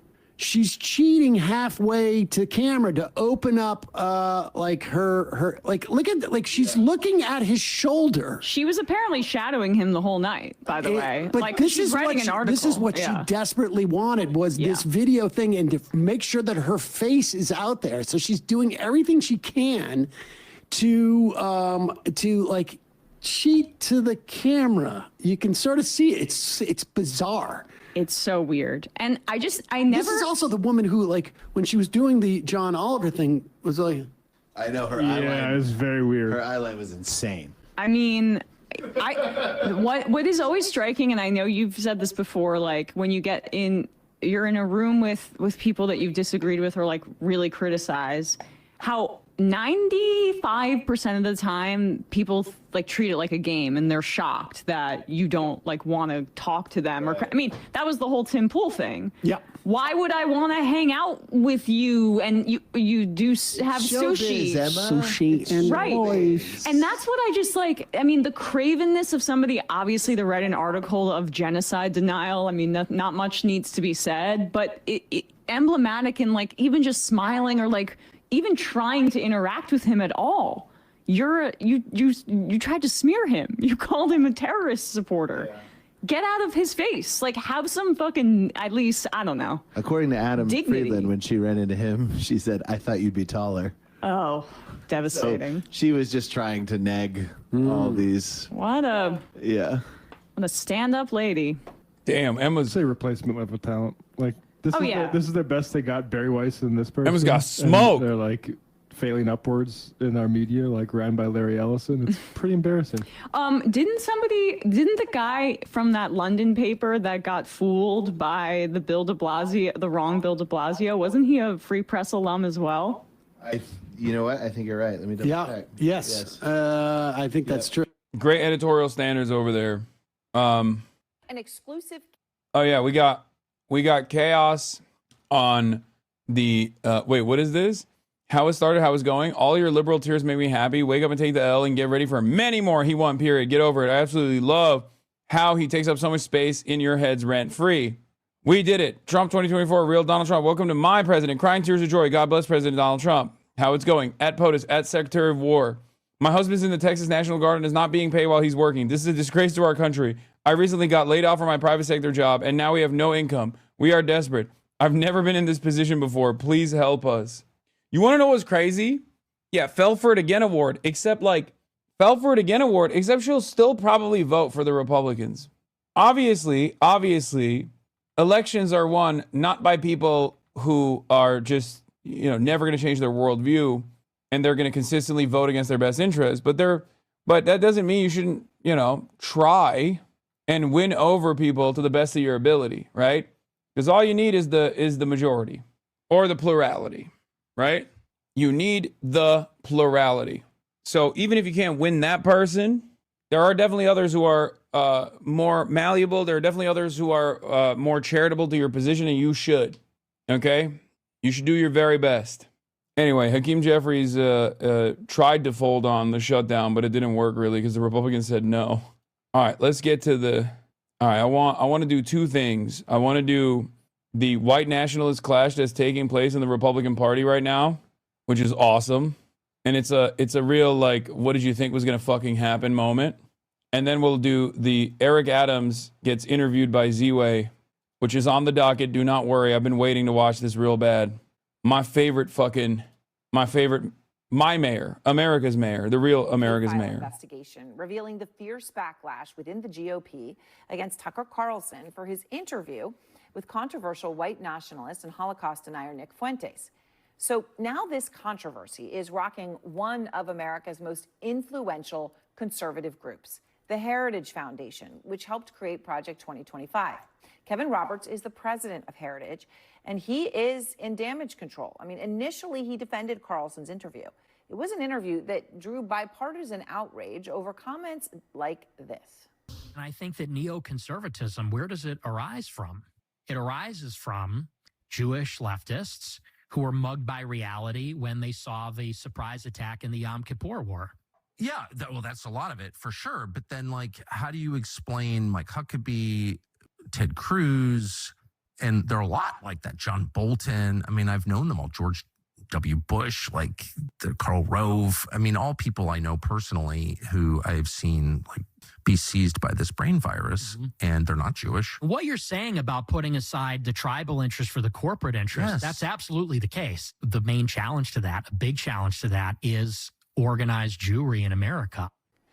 So Roberts now says that he was wrong to defend Carlson over that interview. Organized Jewry in America. Okay, which way, Western man? Okay, you got Nick Fuentes over here being like, no, America is primarily invested in Israel because of the organized Jewry. And you got me on the other side saying, no, if every single American Jew became magically anti-Zionist overnight, America would still continue to defend Israel. Okay? Now, the pro-Israel advocacy network that masquerades as a Jewish advocacy network, because it's not, does it actually have tremendous amounts of influence? Of course it does. Of course it does. Does that also have a way in priming a lot of people into firmly committing to Israel's existence, no matter how violent it may get? Yes, it does. But I'm always going to be first and foremost, I'm always going to analyze the situation first and foremost from the perspective of imperialism and from a materialist framework. Okay? The entire reason as to why, for example, there is only one marginalized group's advocacy network that has institutional, like significant institutional power as opposed to others, even if other marginalized groups actually experience systematic racism, for example, is not because Americans by and large think Jews are magic people and they need to have a special place in American society, or because they're hypnotized by the organized Jewry, as Nick Fuentes is claiming. It's because it suits the purpose of the State Department in its endless desire to attach itself and fund the state of Israel as a destabilizing, unsinkable aircraft carrier in a resource-rich region.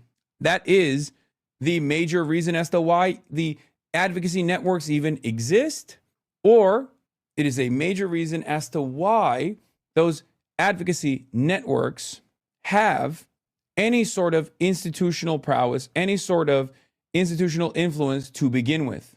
This is why I brought up the example of, like, you know, systemic racism against black people that very much exists, and in a way where no such comparable marginalization in contemporary society exists for Jews, right? There is no comparison. If you were to try and make this comparison, people will fucking laugh at you, right? People are like, what the fuck are you talking about? This doesn't mean that anti-Semitism does not exist. It does. But at the systemic level, there is, especially now, no institutional anti-Semitism.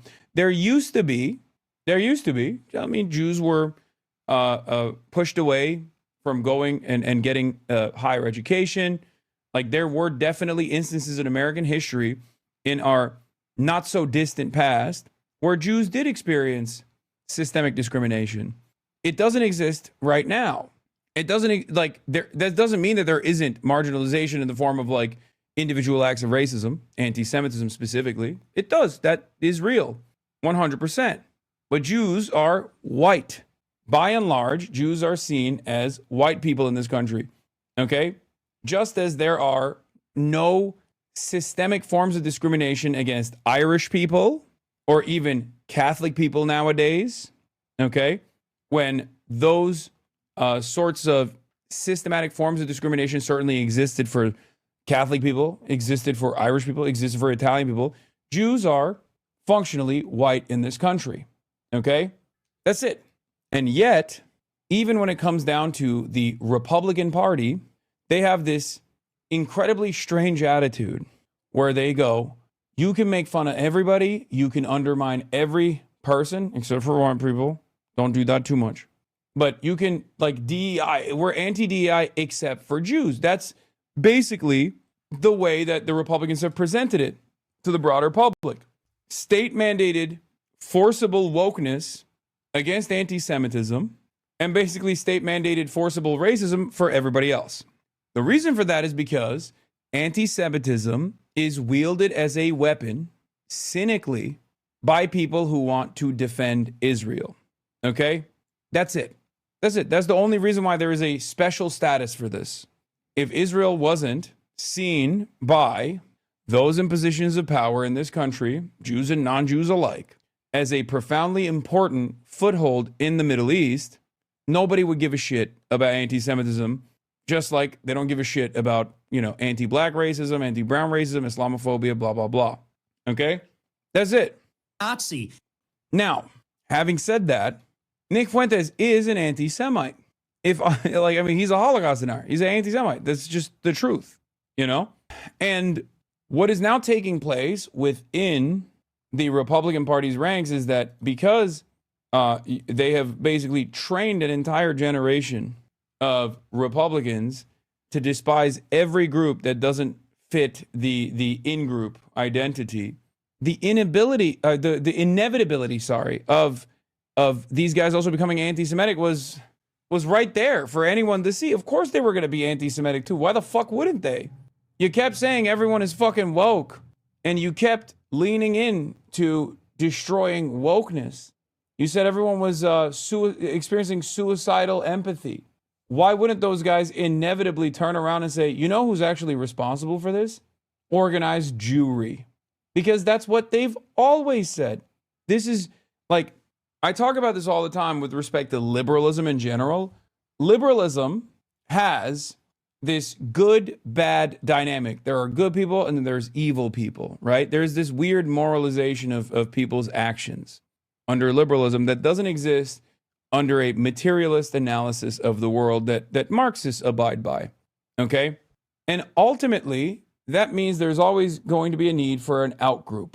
And that outgroup has historically been Jews.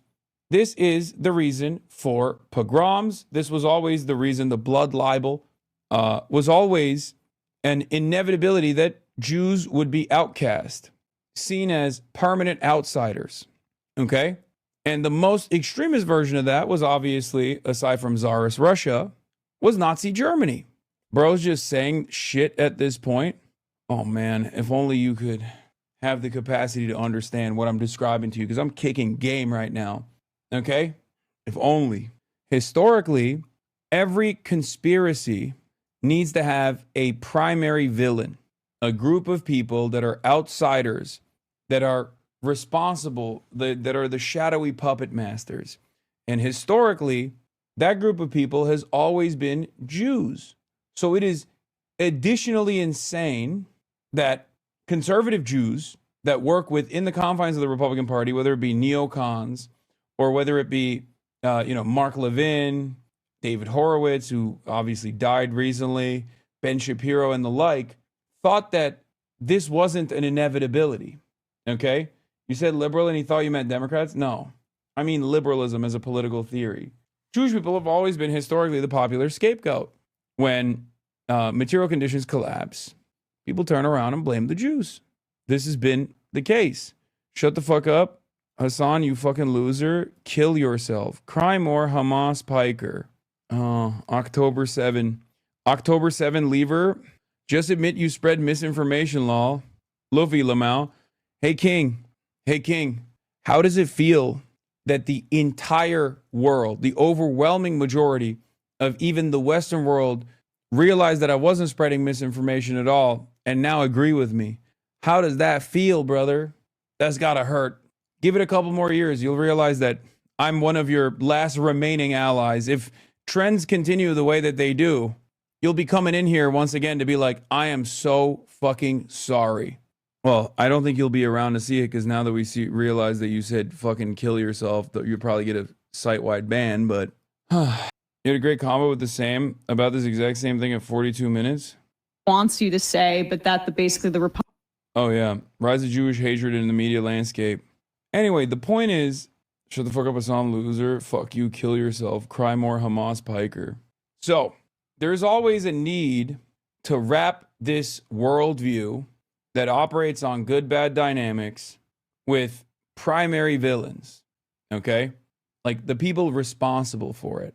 The Marxist opinion on this, the Marxist analysis on this dictates that people's class positions unite the capital owning class to operate alongside their class interests. The liberal position, the capitalist position, has no way of addressing why so many wealthy people operate the way that they do, so they look for alternative villains. Nick is the best. Nick is the GOAT. Okay, sure, buddy. This is why the liberal position, if left unexamined, if left unaddressed, especially if the average person who considers themselves to be liberal, or the average capitalist, is not educated on any sort of Marxist alternative, any sort of materialist analysis, will inevitably try to make sense of all of the harm that they're experiencing, especially in times of unique economic hardship.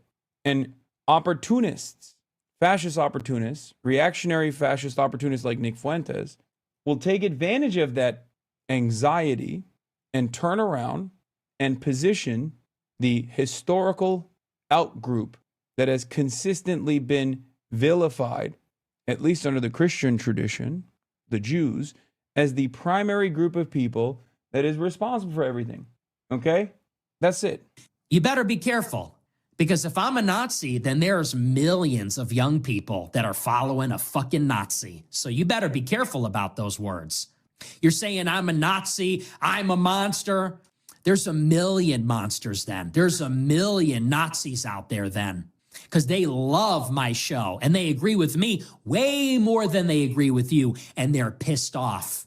How's he still doing this? I'm not a Nazi bit? No, he's not doing it. He's basically saying, like, what are you going to do about it? I don't think he's saying that he's not a Nazi. I think he's saying that, you know, you don't know what's coming. He's gloating. And they'll follow me into battle. So you better be real careful. You're barking up the wrong tree with that. Yeah. Anyway, the Groypers were mad at Ted Cruz calling him a Nazi. Of course, because the term, the Nazi moniker is still met with a lot of resistance by broader society. That's why neo-Nazis try to hide their power level.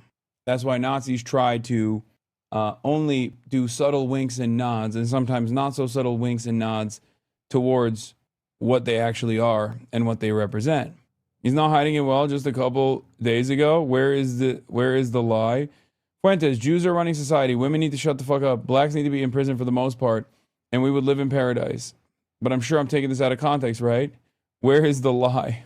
His fans fully understand the situation and are also now tweeting out screenshots of their woke lib parent texts asking them if they like Nick. The only difference with the original Nazis is that they were ex-militaries from World War I, while in his case, it's mostly virgin incels afraid of going outside. Yeah, but the more we spend time online, the more damage you can fucking do. Own your fucking mom, dude. Time to stand up to that bitch. Time to stand my ground, says Johnny Football. So you follow/listen to Nick Fuentes? Yes. That's sick, bro. Fucking sick. I just own my mom in the marketplace of ideas. That bitch. Yeah. No more nap time. Yeah, my bitch ass mom, dude. The problem is, like I said, you don't know who you're talking to on the internet. You don't know their background. In many instances, you just have no idea who the fuck you're talking to. So the difference between, like, in this moment, you can kind of get a better understanding of who this person is. But they obviously could present themselves as like yet another person. And when you have a fuck ton of losers who spend every waking moment indoors, for example, online, you can have motion online. And unfortunately, the more we spend time online, the more we greatly overemphasize what kind of motion people like Nick Fuentes have. Even if in the real world, most people will be like, what the fuck are you talking about? Shut up. The current crisis at the Heritage has been a long time in the making, a deep dive into the history of right-wing anti-Zionism and anti-Semitism. This is a useful genealogy of right-wing anti-Zionism, but searching for a respectable America First anti-Zionism in 2025 is a bit like searching for a respectable liberal Zionism. Those voices exist, but they are few and far between, and swimming against the dominant current. In theory, you may be able to pluck the Amcon brand of anti-Zionism out from the morass of conspiracism and revanchism in which it swims. In practice, it is inseparable. I agree. One of the funniest aspects of this that a lot of people don't understand is that because this movement is primarily online, you do sometimes end up seeing these unique voices in the real world. And the example I will, of course, point to is the two different Groypers that Sneeko caught outside of the Zohran Mamdani rally. One was a brown dude, a Muslim brown dude, and the other one was Mexican. Both were brown. Both were Nick Fuentes acolytes. That to me is a testament of how extremely online this movement is. Sneeko himself is an ally of Nick Fuentes. He also happens to be fucking Haitian and Filipino, and now also Muslim. He reverted to Islam as well. Oh, he said he's leaving the red pill, new grift now? He says it's not really about masculinity, it's insecurity projected into the camera. No shit. Saying that for fucking years. No shit. All right, where is the fucking, where you gotta find that clip of Sneeko encountering the two different Groypers. I think it was like outside, it was in New York. He was fiending at the Zohran victory party. I don't think he was allowed in. Yeah, look, this. Way, bro. Yo, you ballsy with that fucking hat, nigga. Wait, yo. I love your fucking ballsy. Wait, what's your name, bro? Armando. Yeah. Are you Mexican? I'm descendant, yeah. You're a Mexican Groyper, bro. Exactly. Just like Nick Fuentes. Yo, you're gonna make this shit hot, bro. Get the fuck away from me, nigga. What do you say? What do you say to this guy, bro? What do you say? Why does he caught them like they were fish? Brother, this is the most, like, another moment of vindication here. This is something that I've been talking about quite a bit. This is an extremely online movement, okay? Because if you are a white nationalist and you're organizing in the fucking real world, okay? If you're a white nationalist, you're organizing in the real world, after the 8th meeting, you'd be like, dog, everyone here is Mexican. What the fuck's going on? There is no better example that the Groyper movement is just an extremely online phenomenon than this, okay? You think at the Klans meet, if after the 8th meeting, they realized that half the dudes were Guatemalan, half the dudes were fucking Muslim, that they wouldn't be like, what the fuck are we doing here? Like, here, this is the other guy. Look, he finds another one. What was that? Yeah. Okay. Umma power, bro. What? Umma power. Okay, for sure. You said Umma power? Yeah. Oh, okay, you're Muslim. Yeah. Oh, salam alaikum. I never heard that before. I was just trying to... You've never heard the word Umma before? Okay, anyway. It's what makes us. Like Umma power. Another Groyper? Yeah, Wang half. Yeah, he says Wang half, which is white ass N-word having a, what, I forget what it was. I don't know. That's like their little call sign. What is it? Oh, going hard as fuck. White ass N-word going hard as fuck. That's what that means. I don't need to learn that. Well, now you did. You know quite a bit, boss. Bitch, this is my fucking job. Of course, I am literally the fucking doctor of racism. Why the fuck do you question me? Okay? I know everything about racism. I have a PhD in white supremacy. But yeah, this dude is, you think you're Dr. Anus? Yeah, Dr. Anus is a singular force in this chat. What? Niggas is multiplying. We a Mexican Groyper. What are you, Pakistani? No. What are you? I'm like from the Middle East side, like the upper side. What? Yeah. What is that? The upper Middle East? Yeah. I'm not gonna dox myself, but in that region. Remember when I said one FIFA streamer came swinging at you over the Kaya stuff, and then I found out he likes Fuentes? He's Mexican-American too. His parents are fully Mexican. Brother, I mean, what do you expect? You got mad Hispanic dudes who fucking voted for Donald Trump. Why is it that crazy that a bunch of Mexican dudes on the internet found themselves following the gospel of Nick Fuentes? People are fucking desperate for a sense of community, and they want to be entertained, and they just kind of lean into this shit. At first, I think they get a response from what they have. They get a response from like the powerful entity in this is in their lives. In many instances, is school if you're young, right, or your parents, and it's about like pissing them off, right? Oh yeah, I'm getting a response out of them. And all of these like rule creators in your lives are somewhat liberal, okay? Because they want you to be raised right. They don't want you to be a fucking shithead, okay?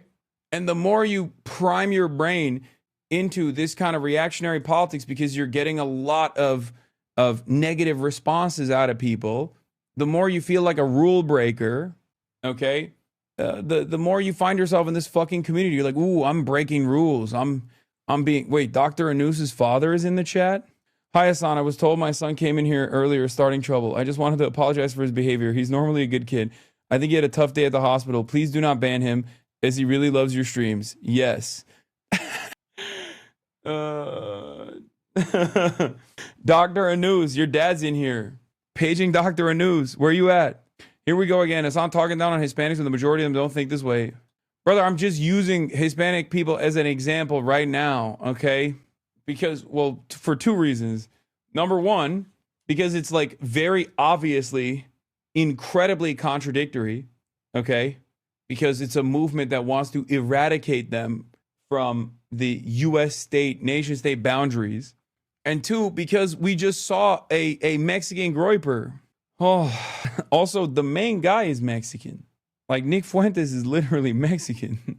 So, should we not address that contradiction? The entire point of what I'm trying to explain here is that, like, this movement, by and large, has become incredibly diverse. And the reason why it has the capacity to be incredibly diverse is because it's primarily online, Okay? That's it. This is proof that this is an extremely online movement. How do you not understand that?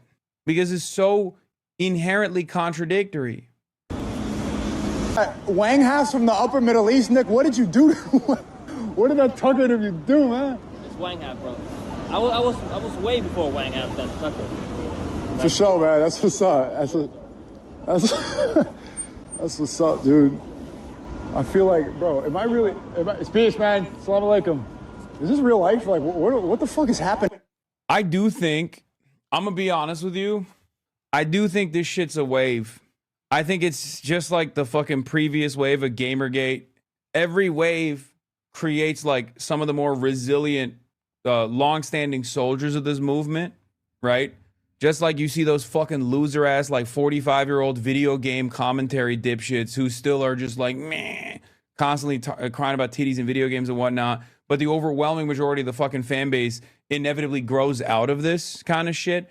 I also still believe that the overwhelming majority of people who are like, I'm a graper, I'm a Nazi, like the ones that are running around right now, primarily young people, are eventually going to fucking grow out of it. But that doesn't mean that the movement doesn't grow. It does. With every wave, there's still a bunch of fucking hanger-ons that stick around and actually become, permanent soldiers of this kind of cause, this kind of movement, right? But it's especially established on shaky ground when, half of the people that got your TikTok clips are like not even a part of the in-group, that are a part of the out-group that is supposed to be destroyed, ethnically cleansed. They'll unironically be in here asking for free healthcare and safety nets when their parents get tired of this shit and throw them out. That too, but like, there are people in this community that also found themselves in the throes of this like right-wing algorithm. Okay? There were people who used to watch Ben Shapiro videos. There were people who watched Steven Crowder videos. There were people who watched like whatever the OG version of Nick Fuentes was on the internet, like Stefan Molnier, Milo Yiannopoulos, shit like that. And they fucking grew out of it and they realized that was embarrassing. Part of that is because they found someone like myself.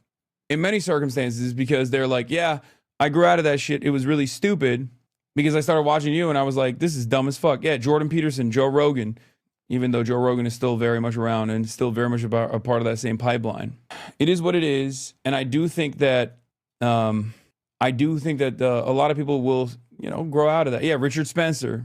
In some instances, you just got to fucking wait it out, But some people don't. Some people don't grow out of it. If you look at my user card messages, it perfectly proves this. 23-month subscriber. What, like when you were initially in here, you used to talk shit and then you became a head? Damn, bro, you chat way too much for me to fucking go all the way up.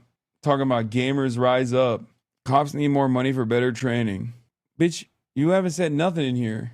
How is it that we can allow these clowns who don't even know how much any common thing costs tell us that we can't/don't deserve $2,000 checks? You fucking jebaited me. Use the middle mouse button. It doesn't always work. Baited you into reading about gaming? Yeah, I see that. Okay, stop. I keep reading the same shit. Anyway, I do still believe that these guys will grow out of it, okay? They will. But it'll take some time. And it's really fucking annoying in the process. But in the meantime, let's take a look at what the fuck's going on at the Heritage Foundation. The little groypers keep finding themselves breaking these rules, But maybe it is too late. I mean, Republican after Republican are now calling out both Carlson and Heritage, including Republican Congressman Randy Fine, who is Jewish. And when widely respected... Oh, no. Don't bring out this guy. Brother, don't bring out this guy. I mean, like, yeah, Nazis are fucking gross. Neo-Nazis are gross and evil, but this guy is just the Jewish version of that. Like, what are we talking about? This is something that I try to stress to people all the time. It's like, I fucking hate Nazis. It doesn't matter if someone is a anti-Semitic Nazi or a Jewish Nazi, Randy Fine is quite literally a Nazi, but Jewish. He is a fascist. He is a primary supporter of Israel. He has advocated for Israel's genocide to continue. Like, what are we talking about? Fuck this guy. I don't give a shit about this guy. It's ridiculous. Yeah. Okay, Nick Fuentes is a bigot. Why is Ben Shapiro not the same exact thing? Why is no one calling to cancel Shapiro or Randy Fine? Fine thinks Israel has a right to murder their Muslim neighbors. I think that's worse than anything Fuentes has said. Why the double standard? He's fucking cooking. He's cooking. It's true. Because, like, why do we hate Nazis, right? Why do we hate fascists? Okay? The reason why we hate fascists is, or the reason why we consider fascism to be dangerous is because we know what happens when it's left unaddressed, right? Because the most extreme version of, like, fascist policies in action is the Holocaust, right? Well, okay, Israeli fascists are doing the modern version of Holocaust. And we got their loudest fucking advocates amongst us all the time, chirping non-fucking stop. So in that regard, one dude is trying to restore the old guard version of Nazism. And so far, I guess his advocacy's death toll is like, I don't know, however many fucking school shootings that his fans have conducted. But Randy Fine's advocacy literally revolves around Israel, which has more numbers on the board in contemporary society. And yet, we look at Randy Fine as a perfectly valid, perfectly normal citizen and a normal part of American society. My advocacy is, fuck Nick Fuentes, but we should also understand that people like Ben Shapiro and people like Randy Fine are exactly like Nick Fuentes, and we should treat them in a similar way. We should be like, yeah, you're out of your fucking mind. You're literally a conductor and defender of the modern Holocaust. It's ridiculous. Sort of thought leaders like Tucker Carlson go insane because that's what he has become.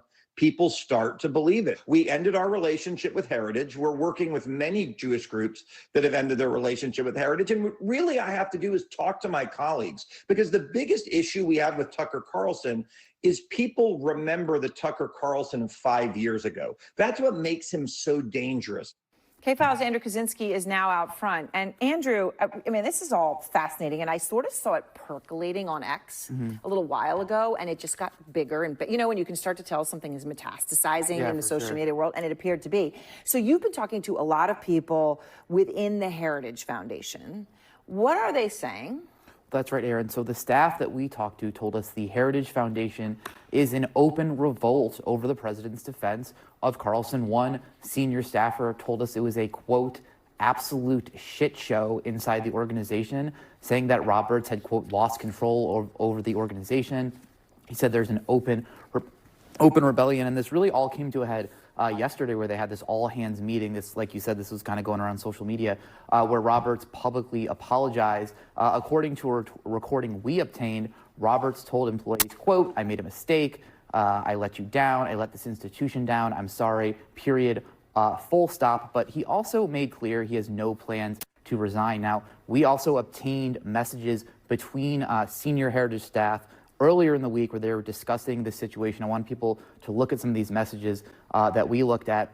One of them described the workplace as, quote, flailing and in damage control. Another said, this makes me sad and mad, in a comment to another top level staffer. One senior staffer reposted a colleague saying, this crap is really hurting Heritage, and added, as it should. Another wrote, I'm disgusted by this, and I don't understand how this premeditated and orchestrated response that's talking about the initial Roberts video could come out of one of the biggest think tanks in the world. The source who provided this to us basically said they didn't want these names to be identified for fear of retaliation. And Aaron, this backlash is not just limited to the staff of Heritage, it's also reaching the foundation's donors. One major donor whose organization contributes more than $500,000 annually to Heritage Foundation told us that they had totally lost faith in Roberts. You can see their quote right there. They said, I'm waiting to see how things play out, but if Kevin remains as president, we will not be giving to Heritage. Likewise, the Zionist Organization of America, that's actually the oldest pro-Israel group in the United States, announced that it was withdrawing from Heritage's initiative on anti-Semitism unless Roberts publicly apologize and retract his praise for Carlson. Now, current and former staff that we spoke to, they really say this is part of an identity crisis that's at Heritage. It's pitting the longtime policy experts, people who have been there. It's so crazy that it's like, it's different flavors of fascism. That's it. Just in, the Trump administration asked the Supreme Court to stop by 9:30 tonight the court orders requiring payment of full November SNAP benefits. Wait, what? Hilarious that Greenblatt is still literally the last guy. He's still ranting about protecting Jews in New York. Yeah. Kevin Roberts made everybody mad. It's just incredible how much Kevin Roberts and by extension Heritage have managed to piss everyone off in just over 1 week. All thanks to a 2-minute video. Nick Fuentes last night. Kevin Roberts. Kevin Roberts, we're going to fight for these young guys. Yeah, well, you lost them after your apology, cuck. Nobody respects you and nobody respects Heritage. You're finished. Just a matter of time. Just wait.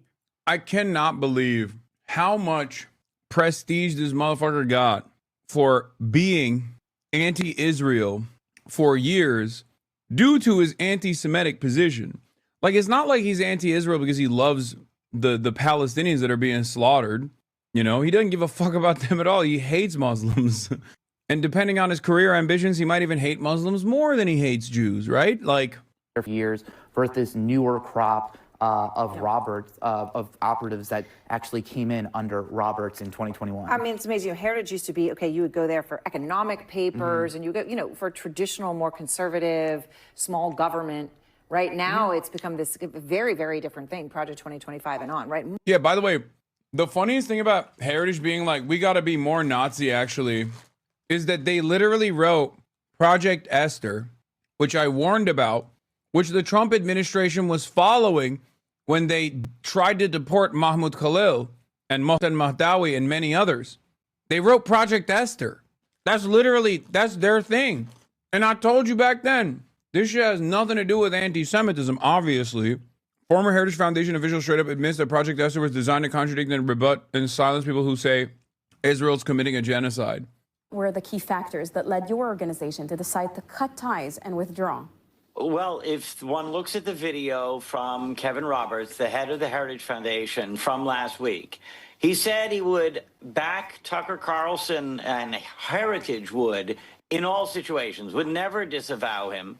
But after he set up a straw man and demonized Jews, those who were protesting Tucker Carlson's speech, as if they were a venomous coalition out to get Tucker.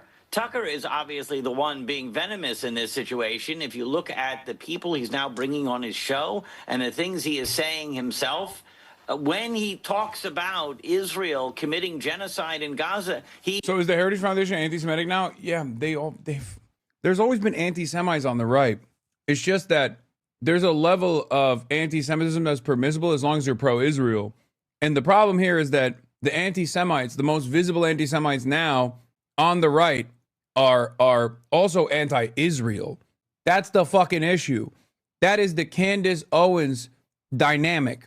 Ben Shapiro, who is Jewish and very pro-Israel, hired Candace Owens knowing full well that she was anti-Semitic. But at the time that Candace Owens was hired by Ben Shapiro, she also happened to be pro-Israel. Post-October 7, Candace Owens saw whichever way the wind was blowing and realized, oh, I shouldn't just be anti-Semitic, I should also be anti-Israel. That's when she got fired, okay? And the same goes for a lot of these folks.